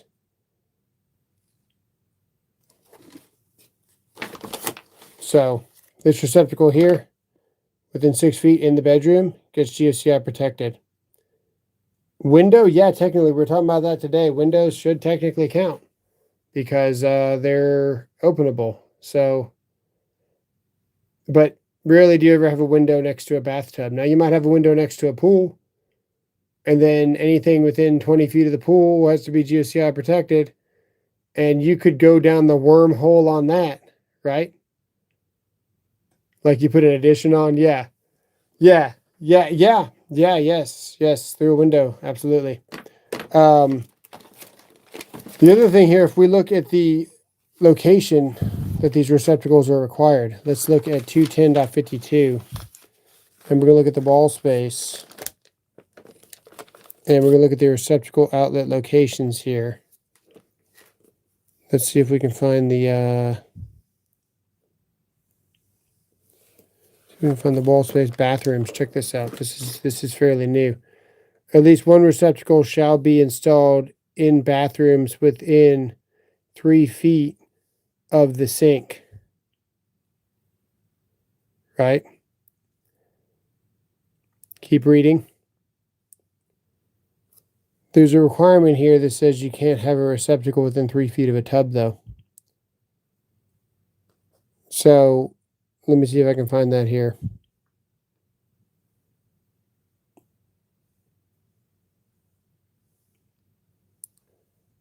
I'd have to think where that one is.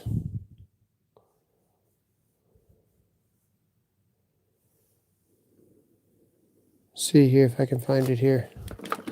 There's another requirement in here somewhere. I'll have to find it for you guys. That says you can't have a receptacle within 3 feet of a tub. So you got to play this game where you can't be too close to the tub, but you got to be within 6 feet of the sink, or 3 feet of the sink. So now we got a room. We got our tub here. There's your vanity. There's your sink. we have to have a receptacle within 3 feet of this sink, but it can't be within 3 feet of the tub. So sometimes the receptacle can't even go here. It has to go all the way here in the corner. And then when you measure through this door, the receptacle measuring through this door here, if you're within 6 feet, this has to be GFCI'd. This already has to be GFCI'd and possibly can't even go there.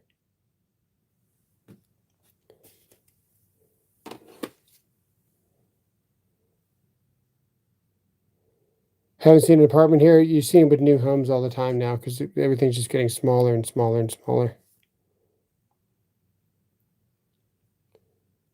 Let's see here. Can I go over building raceways in a conduit fill and box fill? Yeah, we can do that. It's easier to have a question for box fill than it is to just kind of spawn one. But we can do box sizing. We can do conduit fill. Conduit fill is pretty cool. So if I want to know how many, let's see what size raceway we could put in, or what size wire we could put in a 1.5 inches. So we want to put,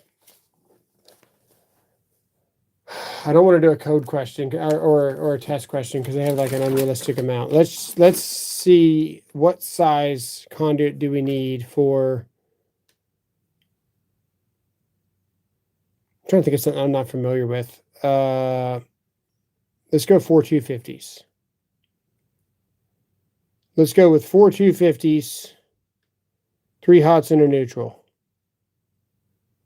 And we don't need a ground because it's coming from the transformer. So we're just going to go with 4 250 KC mil. We got to go, actually, this is the freaking table we need here. That's terrible. I should put this page back where it goes. Hang on.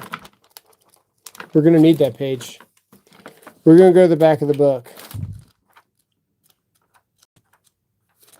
We're looking for Chapter 9, Table 8. Or no, we're looking for Chapter 8, actually.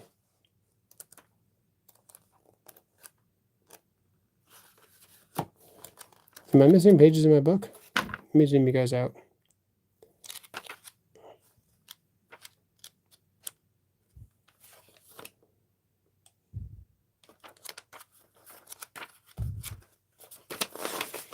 Look at the beginning of this. Dang,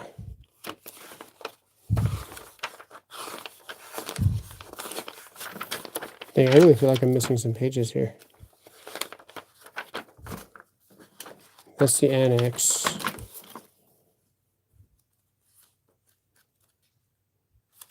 That is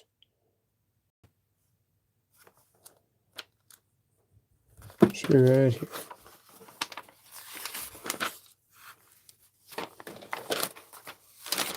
Oh, I'm missing pages. Hang on, guys. I gotta get the pages that I'm missing.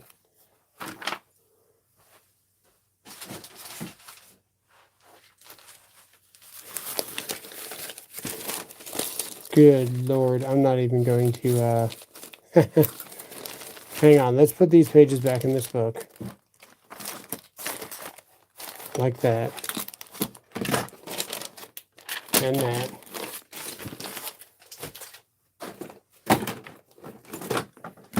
Let's get out of the book.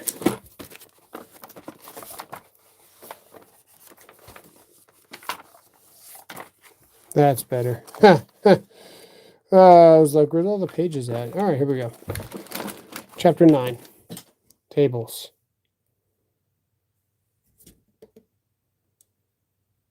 Likes and the views match. Nice, nice. Okay. Yeah, hit the like, man.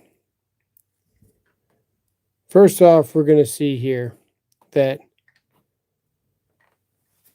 we are not a nipple, which would be 60% fill, right?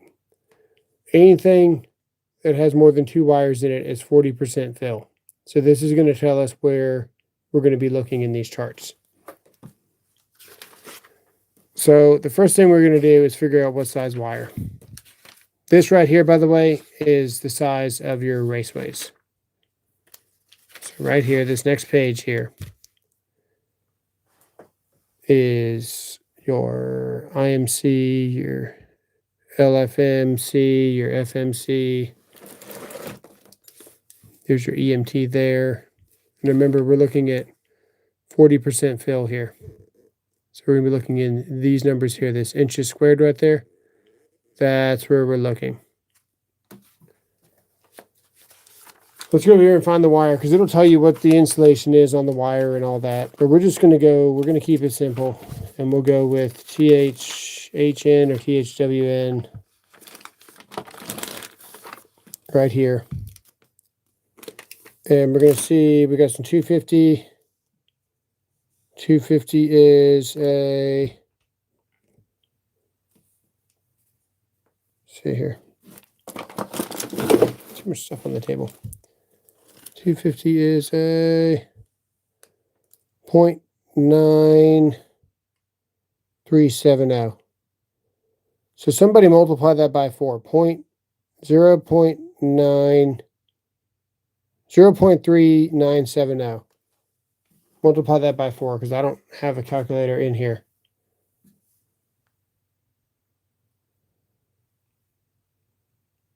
If you multiply 0.3970 by 4. 1.588. Perfect. Okay, so now we're going to go back here to EMT. But realistically, let's do PVC because we'd be going to a transformer. Let's say we're going to the utility company's transformer. Let's go to PVC. We'll go back one. Or maybe forward one. Where is it? We'll do some Schedule 80. Schedule 80. There's Schedule 40. Schedule 80 is right here. We're in the 40% fill. And the number was 1.588. So you can see you need a 2.5 inch conduit. Because that's a 1.647. See that there? Right there. So you would need a 2.5 inch conduit to fit those conductors in there. What's up, LFL?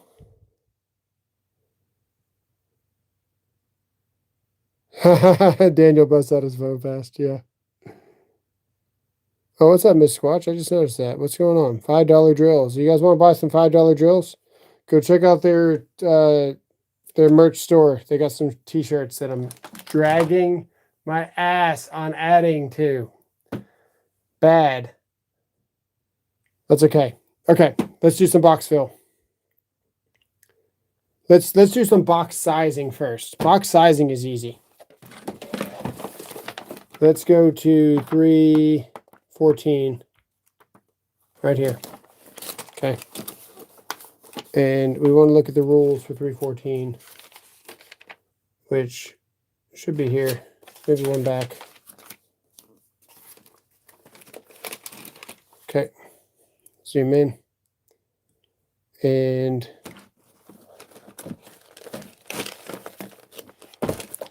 we're going to look for the rules here. We're looking for the... Uh-oh. Wait a second. My bad. Wife is calling. Okay. Let's go to the...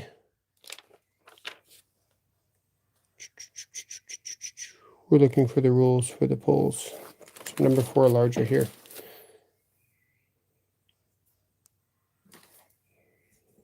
Most important tool is your brain. Yes, sir. A lot of people leave that behind nowadays, so it's refreshing to hear. Okay, so we're looking for conductors larger than number 4. This is all the rules for number 4 conductors. So if we're pulling some large conductors, you're trying to size your box, you would start here.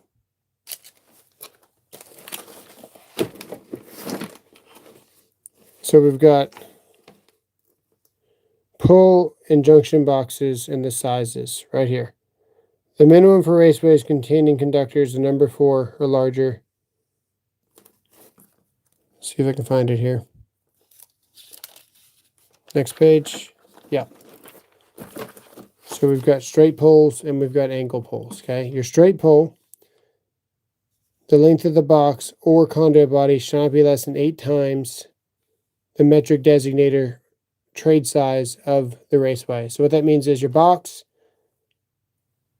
can't be less than 8 times whatever the size of your conduit is. So if we have a 2-inch conduit, very simple, we have a box, we have a 2-inch conduit going in here, and we have a 2-inch conduit going here. 2 times 8, this box has to be at least 16 inches long. And then typically 20 by 20 is standard, probably 24 by 24. So that way you have a chance to be able to pull your wire up and then feed it back in, because pulling a kink in wire that's very large is very difficult. So that's why they have that, right? Now, just like building with Daniel, sorry, my bad. My bad. Just like Daniel said there, when you have an angle pull, the multiplier is 6. But there's also a trick here. So if we had a 2-inch conduit here and a 2-inch conduit here, we would need 2 times 6 is 12. So you would think you need a 12 by 12. What's up? Where have I been? Dude, I've been grinding on YouTube since you left me. So this is the trick here, though, because we're not done. There's also a special rule with this that we need to follow. So if we continue to look at the angle pulls here, what it says here is that the distance between each entry inside the box. So you also got to be, where splices or angle U-pulls are made, the distance between each raceway entry inside the box or conduit body and opposite wall of the box shall not be less than 6 times. So it says each raceway entry has to be 6 times away. So we also have to be 12 inches away, because if we're pulling this wire from this conduit to this conduit, we need a nice radius. If this conduit entered here, you would be closer than 12 inches away. So a lot of times you'll be doing an angle pull calculation and you'll think, okay, I got a 3-inch pipe here, and I got a 3-inch pipe here. 3 times 6 is 18. I'm going to get an 18 by 18 box. But this is where you mess up, because the diameter of this conduit coming this way isn't 3 inches. It's closer to 3.5. So you've consumed 3.5 inches this direction here. So you're going to subtract 3.5 from 18, and you're no longer going to be 18 inches away from each entry. You see what I'm saying? So you would actually need, what was it, 18, 19, 20, 21? You would need a 24 by 24. And then you would put your conduit here, because you're 3 inches further this way. So now we start at 21 inches away to get through that pipe. Yeah. Or really 20.5, because this is a 3.5 inch. Your pipe isn't actually 3 inches. Your pipes are usually 3/8 larger than they are. That's why a 1/2 inch hole is a 7/8, and a 3/4 hole is 1 1/8 inch. And no, it's 5/8, right? 5/8. 1 1/4 is 1 7/8 inch. Yeah. Box pull. Yeah, that's box pull. Okay, that's the basics of that. Let's look at the wire. We get this question a lot on the test, so this is a good one to do. If we have 4 number 12s, let's say we have 4 number 12s. It will say something like, you got 1 ground, you got an internal strap, we got a device, and we got 6 number 12s. Let's do that. Let's let's do that. Let's do, I got to zoom out because sorry for the glare, guys. It's kind of, okay, that actually made it worse. We have an internal strap. I'm not going to write internal, don't worry. We're going to put strap, which is just as subjective. Strap, 1 ground.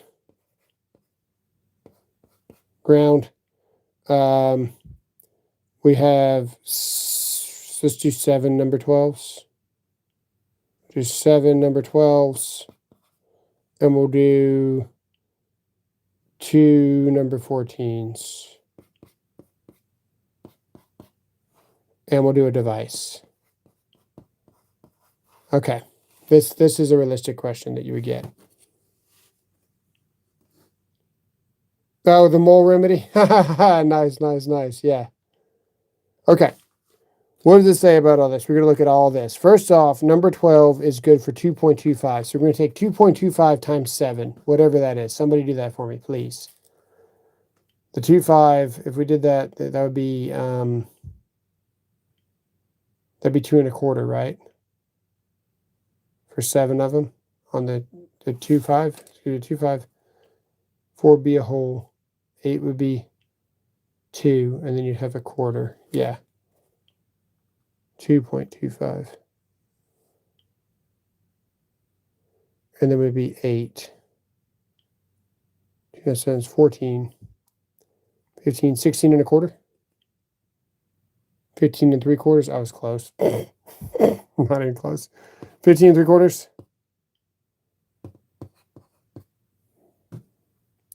15.75. Okay. And oh yeah, that does make sense because I got to do the 2 times. Okay, yeah. All right. The device here. Now, what the devices say, and we got rules for the devices. I just wrote my book. Let's see if we can find it here. Conductors. Let me see if I can find it here.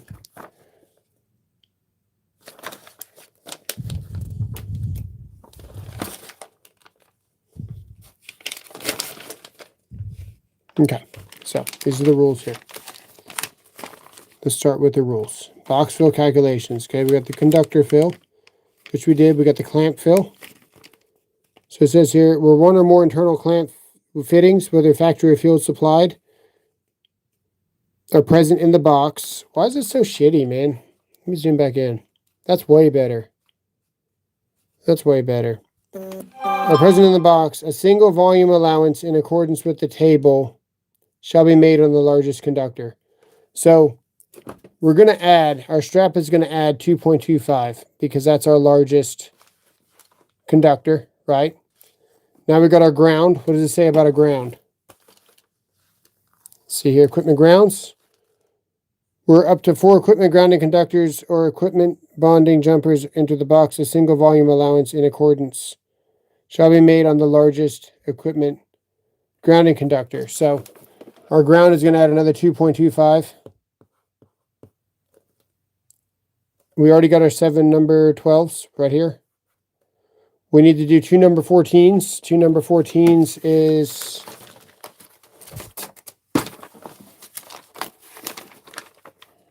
2.0. So we'll add 4. 2 number 14s equals 4. We'll just do it right now. We'll just do 19.75. That's our wire there. Okay. And then we still got our device. I'm trying, guys. It's hard to zoom this thing in and out. And then we got to go to our device. So what does it say about devices? What's the rules for devices? I already know what it says, but I just want you guys to read it. It's going to be a double volume allowance. So device fill for each yoke or strap, 1 or more devices, a double volume allowance in accordance with the table. So the double volume allowance would be another 2.25. So it'd be 550. So we're going to take 550. So we're going to add 550 plus 19.75 plus 2.25 plus 2.25. So we could do 11. That's 550. The device was 550. That makes 11 plus 19.75 plus 2.25.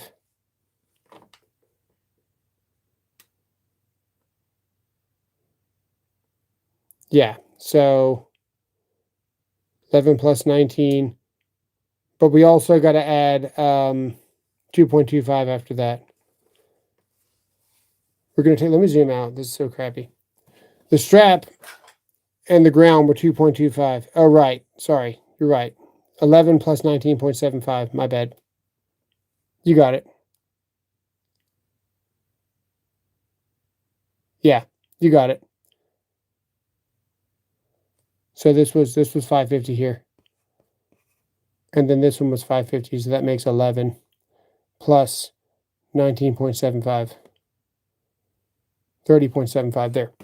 So it's going to say what size box do you need, and then you go over here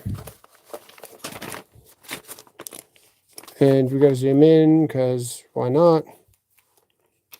And we would see here, what was the answer? 30.75.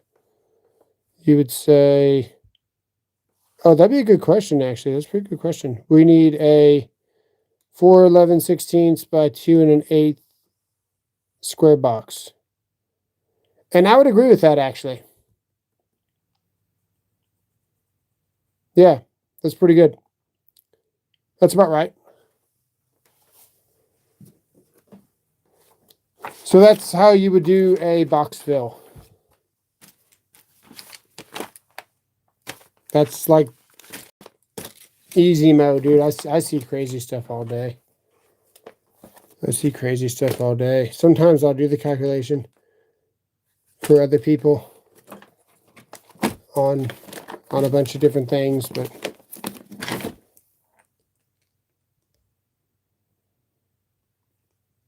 got faster hands than $5. Yeah. Local 41, 441. Nice. All right, so someone said they're fixing to go class. That's cool. You're an apprentice for a local 234. That's pretty cool. I never did the union thing, guys. IEC is structured like a union where you pay a certain amount per week, actually, out of your check. But it's in Texas, so it's not a union, but it is where the school kind of owns you. And then they find you the contractor. They keep track of all your hours for you. And they put you through class. So you show up twice a week. So once a week. I can't even remember what it was. It must be 2 nights a week. Must be Tuesday, Thursday, or something like that. I can't remember. All I know is that whenever I first started, my first year as an electrical apprentice was like crazy because I was also going to college for HVAC. So I went to school until 10 o'clock, almost getting home at 11 o'clock every night for like 3 years because I wanted to finish my HVAC classes. But then I had started my electrical classes at the same time. And then my HVAC classes finished a little bit faster than my electrical because electrical was a 4-year, program. So it was crazy, man. I was crazy busy. I had my first house, was married, and just grinding away, man.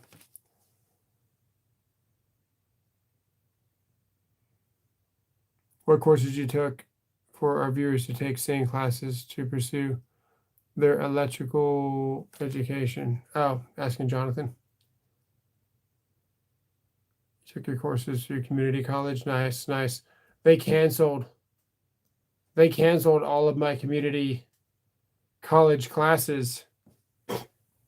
And then I wasn't sure what to do. So I signed up for HVAC because it was the closest thing to electrical.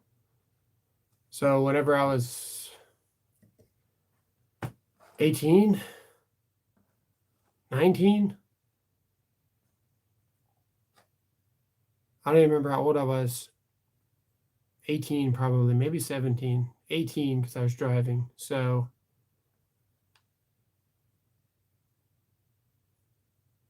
yeah, I think I was 18 going to college. And I'd signed up for like conventional wall systems and residential wiring and some blueprint reading. And then they canceled all my classes because nobody wanted to do trades, I guess, man. It's been a problem for a while now. And I was scrambling to find what I was going to do for classes. So I just joined the HVAC, the heating, air conditioning, refrigeration. And I took all the electrical that I could. How many times a week do you go over the code book? I go over the code book every day, dude. For YouTube, it just depends, man. I don't have a set time that I go over the code book. My partner in crime falls asleep when I go over the code book. And we do lose viewers, but I already told you before, I don't do this for the views or anything. I do it for you guys. So it also keeps me sharp in class, or not in class, at my job. So I really enjoy doing all this stuff. Like last night, whenever I was doing the bit testing, it helps when you guys are there with me discovering this stuff and not you're just a psycho running 200 screws by himself. You know what I mean? So it definitely helps with you guys here and definitely makes me a sharper inspector going over all this stuff regularly. So I enjoy it, but every chance I get, man, I'll be really proactive on every job site that I can. And I'll look at the plans before they even break ground. And I'll be looking for stuff that is going to potentially be problematic for the future. Before they can even have a chance to screw it up. Because, dude, everyone's screwing everything up now. Everybody's screwing everything up. It's so bad. And now the kitchens for commercial require GFCI protection on everything. How much have I invested in my tools? Do you count the ones that I've had, the ones that I've thrown away, or the ones that have been stolen? Because I have done it all. Tens of thousands, thousands and thousands of dollars in tools. When an electrician shows up to your house, he's got at least $1,000 that he's bringing through the door to work on anything. This pouch right here, let's just say this pouch was $20, which is not. This is a $100 pouch. These right here are $30. This screwdriver here, this is 20. That's 30. That's 20. That's 20. That's 30. These are usually 50. That's 20. That's 40. That's 40. That's 10. These are 40. These are overpriced, but they're very nice. I wouldn't say they're overpriced. They are very nice, is what I would say. This one bit is 10. Just this right here. And then you got your drills. Those are at least $100 at a pawn shop. Your batteries, your impacts, your saws, your just to do anything, man, you're looking at $1,000 just to get started to kind of do anything around the house. Just a good multimeter like Fluke is a couple of hundred, yeah. And well, the thing is, man, you got to get a good Fluke too to be worthy of a troubleshooter. I spent about $150 on a Fluke. Well, really, I spent $46, but I bought a $150 Fluke for $46, and it did not. It was not a good troubleshooting meter. Is all I can say.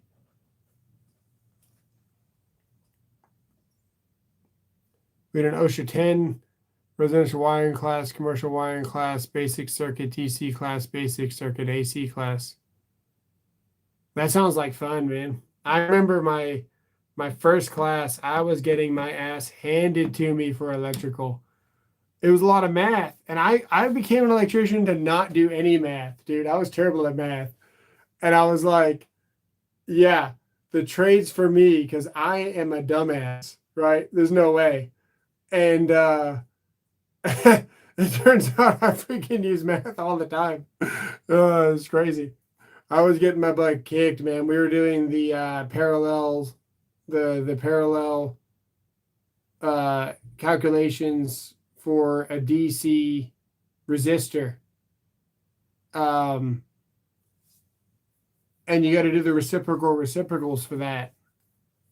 And dude, I was not good at math at all.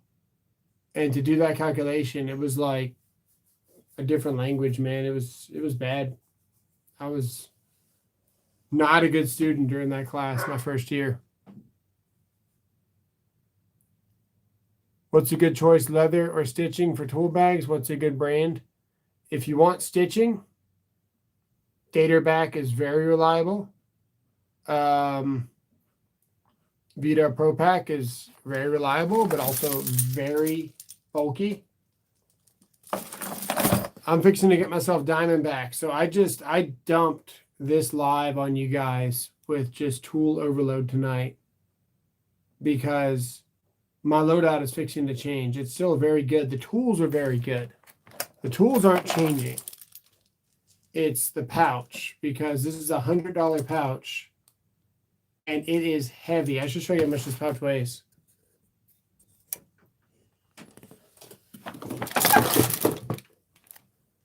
This pouch weighs, everyone's here by the way. This pouch weighs 10 pounds. It's not 5 pounds. Is it 5 pounds? This pouch feels more like, that's 5 pounds.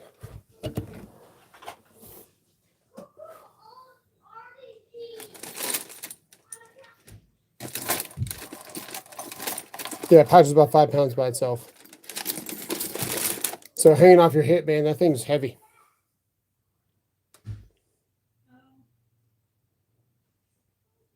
This is the Veto MP2X. It's a nice pouch, but there's better out there.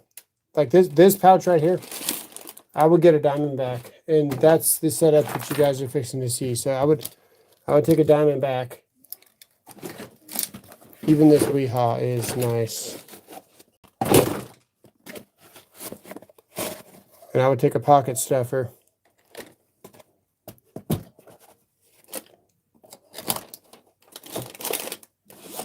And if this was me, I would set this thing up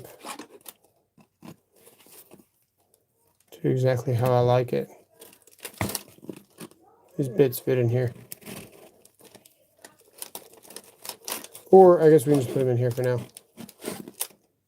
Or let's put them here for now. Because you don't need all these tools at the same time. You just need most of them.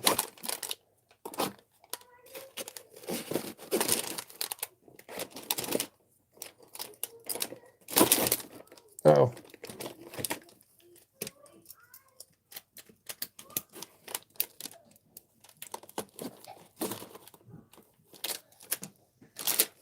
And then that's like just this pouch alone.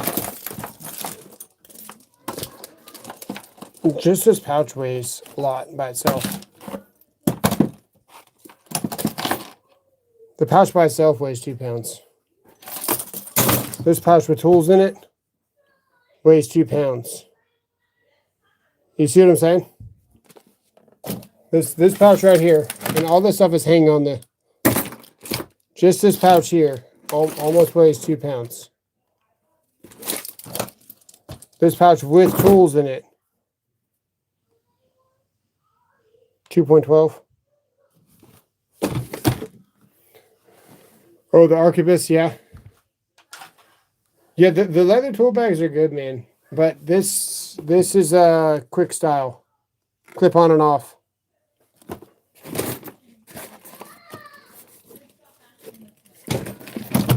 what's another really nice pouch is this.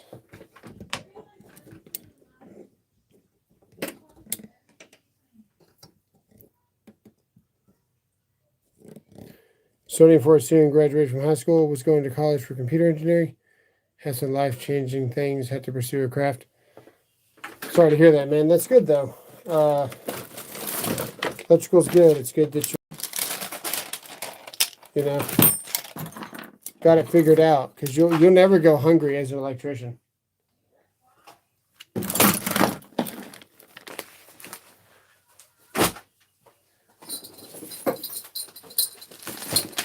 These are nice. These are very lightweight.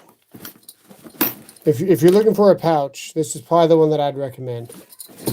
It's called the Boulder Bag. It's made in the USA. It has a bunch of pockets. And then this side here has your bit storage and more bit storage. Then you got your channel locks. You can fit your whole fist in there. This is about 200 bucks, as is, like this. It has handles built in so you can walk it to the job site. This is a nice bag. It's kind of hard to beat this bag, honestly.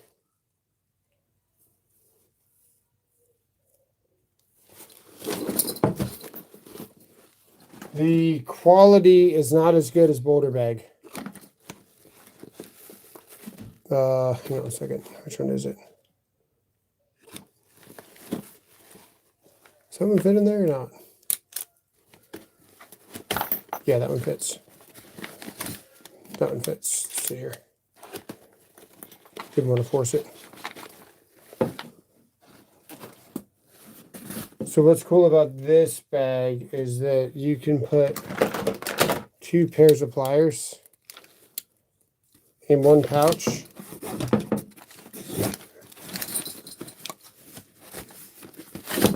And you can pull out either one without really disturbing the other.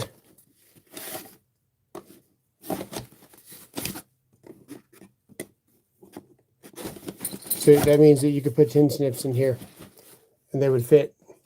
All that stuff. But this is a really lightweight pouch.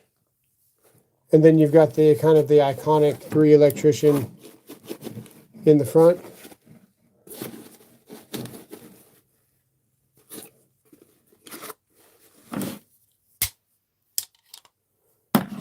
What's up, bossy? Dad starts engineer, spent all his money on race cars, left college, joined the union. Dang.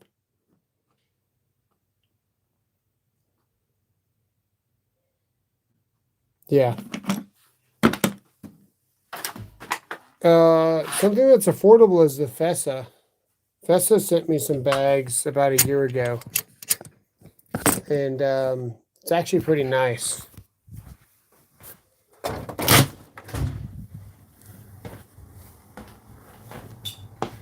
Let's look at this Fessa here.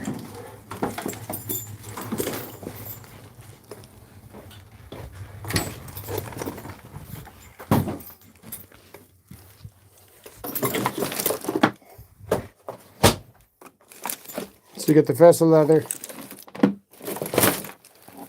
You get the 3-tier. I've got a 3-tier coming in Diamondback that is considerably thinner than this, but still has 3 tiers on it. What's cool about this pouch is that we can take our Veto MP2X. We can shove it in there. Pull this crap off if we wanted to. And now you've got like a very functional pouch, right? And then this side here, you got your channel locks, you got your level. This is your pipe runner over here. Your reamers fit in these slots. Like your larger reamer heads. See, reamers have that larger head on there.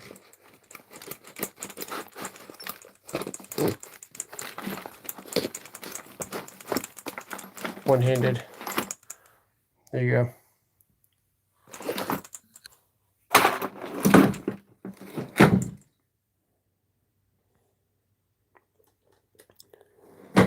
And then your gator back gives you the handles here. But this is a really nice setup. It's just a little bit heavy. But you got the suspenders for that reason. I'm going more side job, less commercial. So I'm getting the Diamondback stuff. That's what I'm doing.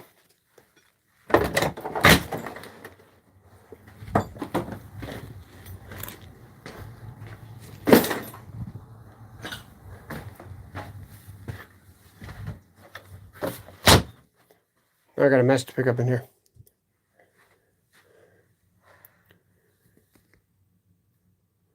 Had an internship. Recommended me going with the ROTC route. Yeah.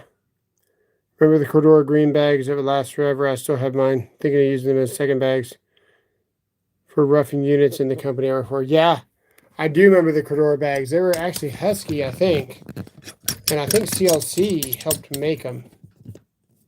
But the Cordura Huskies, underrated. And CLC makes a lot of those designs still. But I don't know why Home Depot can't just keep with what works, man. They keep coming out with these different electrician pouches, and some of those Huskies were amazing. Hated math, high school, because you were learning, you didn't see a purpose.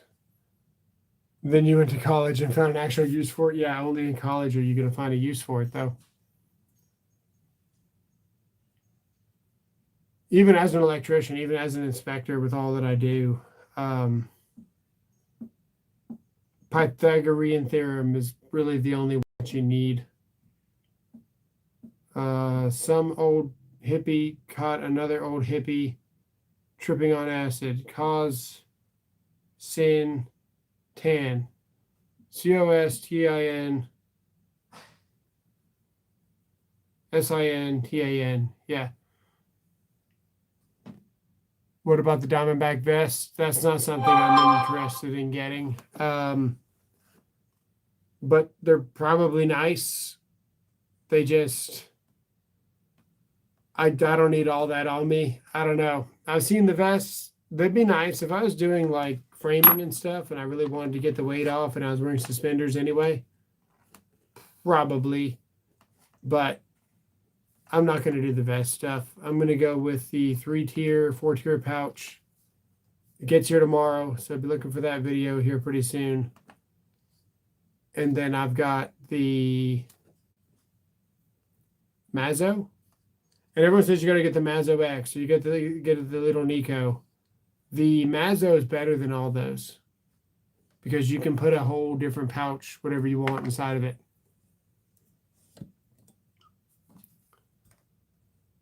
Saw those somewhere low voltage.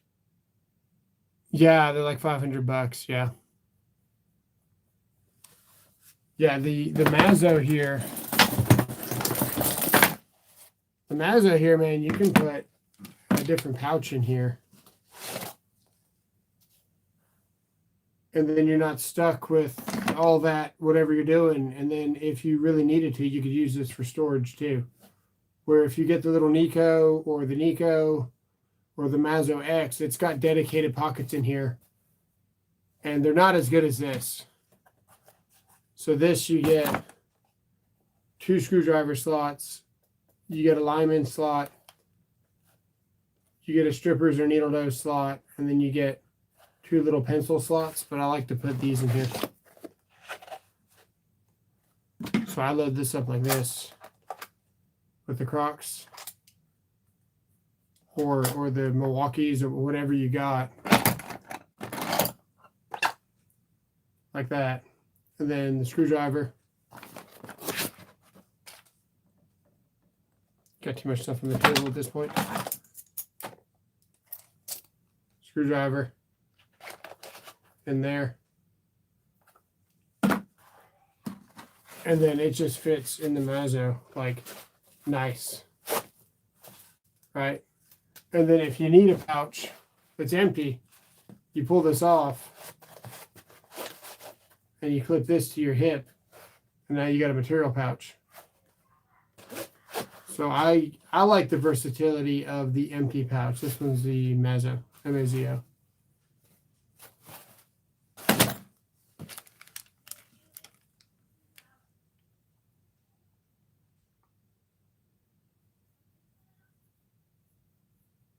Yeah, the material is interesting with Diamondback itself because it is very strong. The Diamondback stuff is built very good. And the Velcro on this stuff is like crazy. It's actually insane.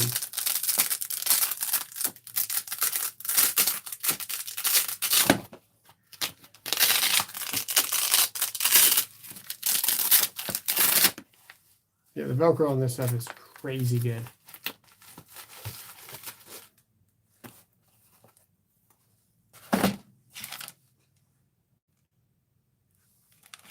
I think we're gonna see what my wife is doing. I got a mess to pick up in here. We got all kinds of tools everywhere.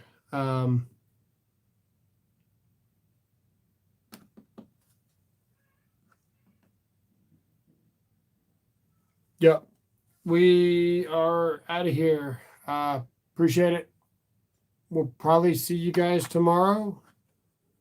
I got a lot of videos to make. I got some O-Light stuff to do. I've got a new O-Light. I've got a new O-Knife. Might need to make a video for Lowe's. After I trashed them today. Yeah, we got a lot going on. So, yep. Make sure you guys sub if you like what you saw. What's a nice tool belt for Diamondback? They sell one with Sparky, but I don't like it. Yeah, that video is coming out soon. The Mazzo is nice with a stuffer. It's hard to find a good tool bag for. I personally don't like the loops in front of the Mazzo. You're probably thinking the same thing I'm thinking. You don't like the Diamondback because of the stupid loops. I agree with you. Get you a pocket stuffer to go in your Mazzo.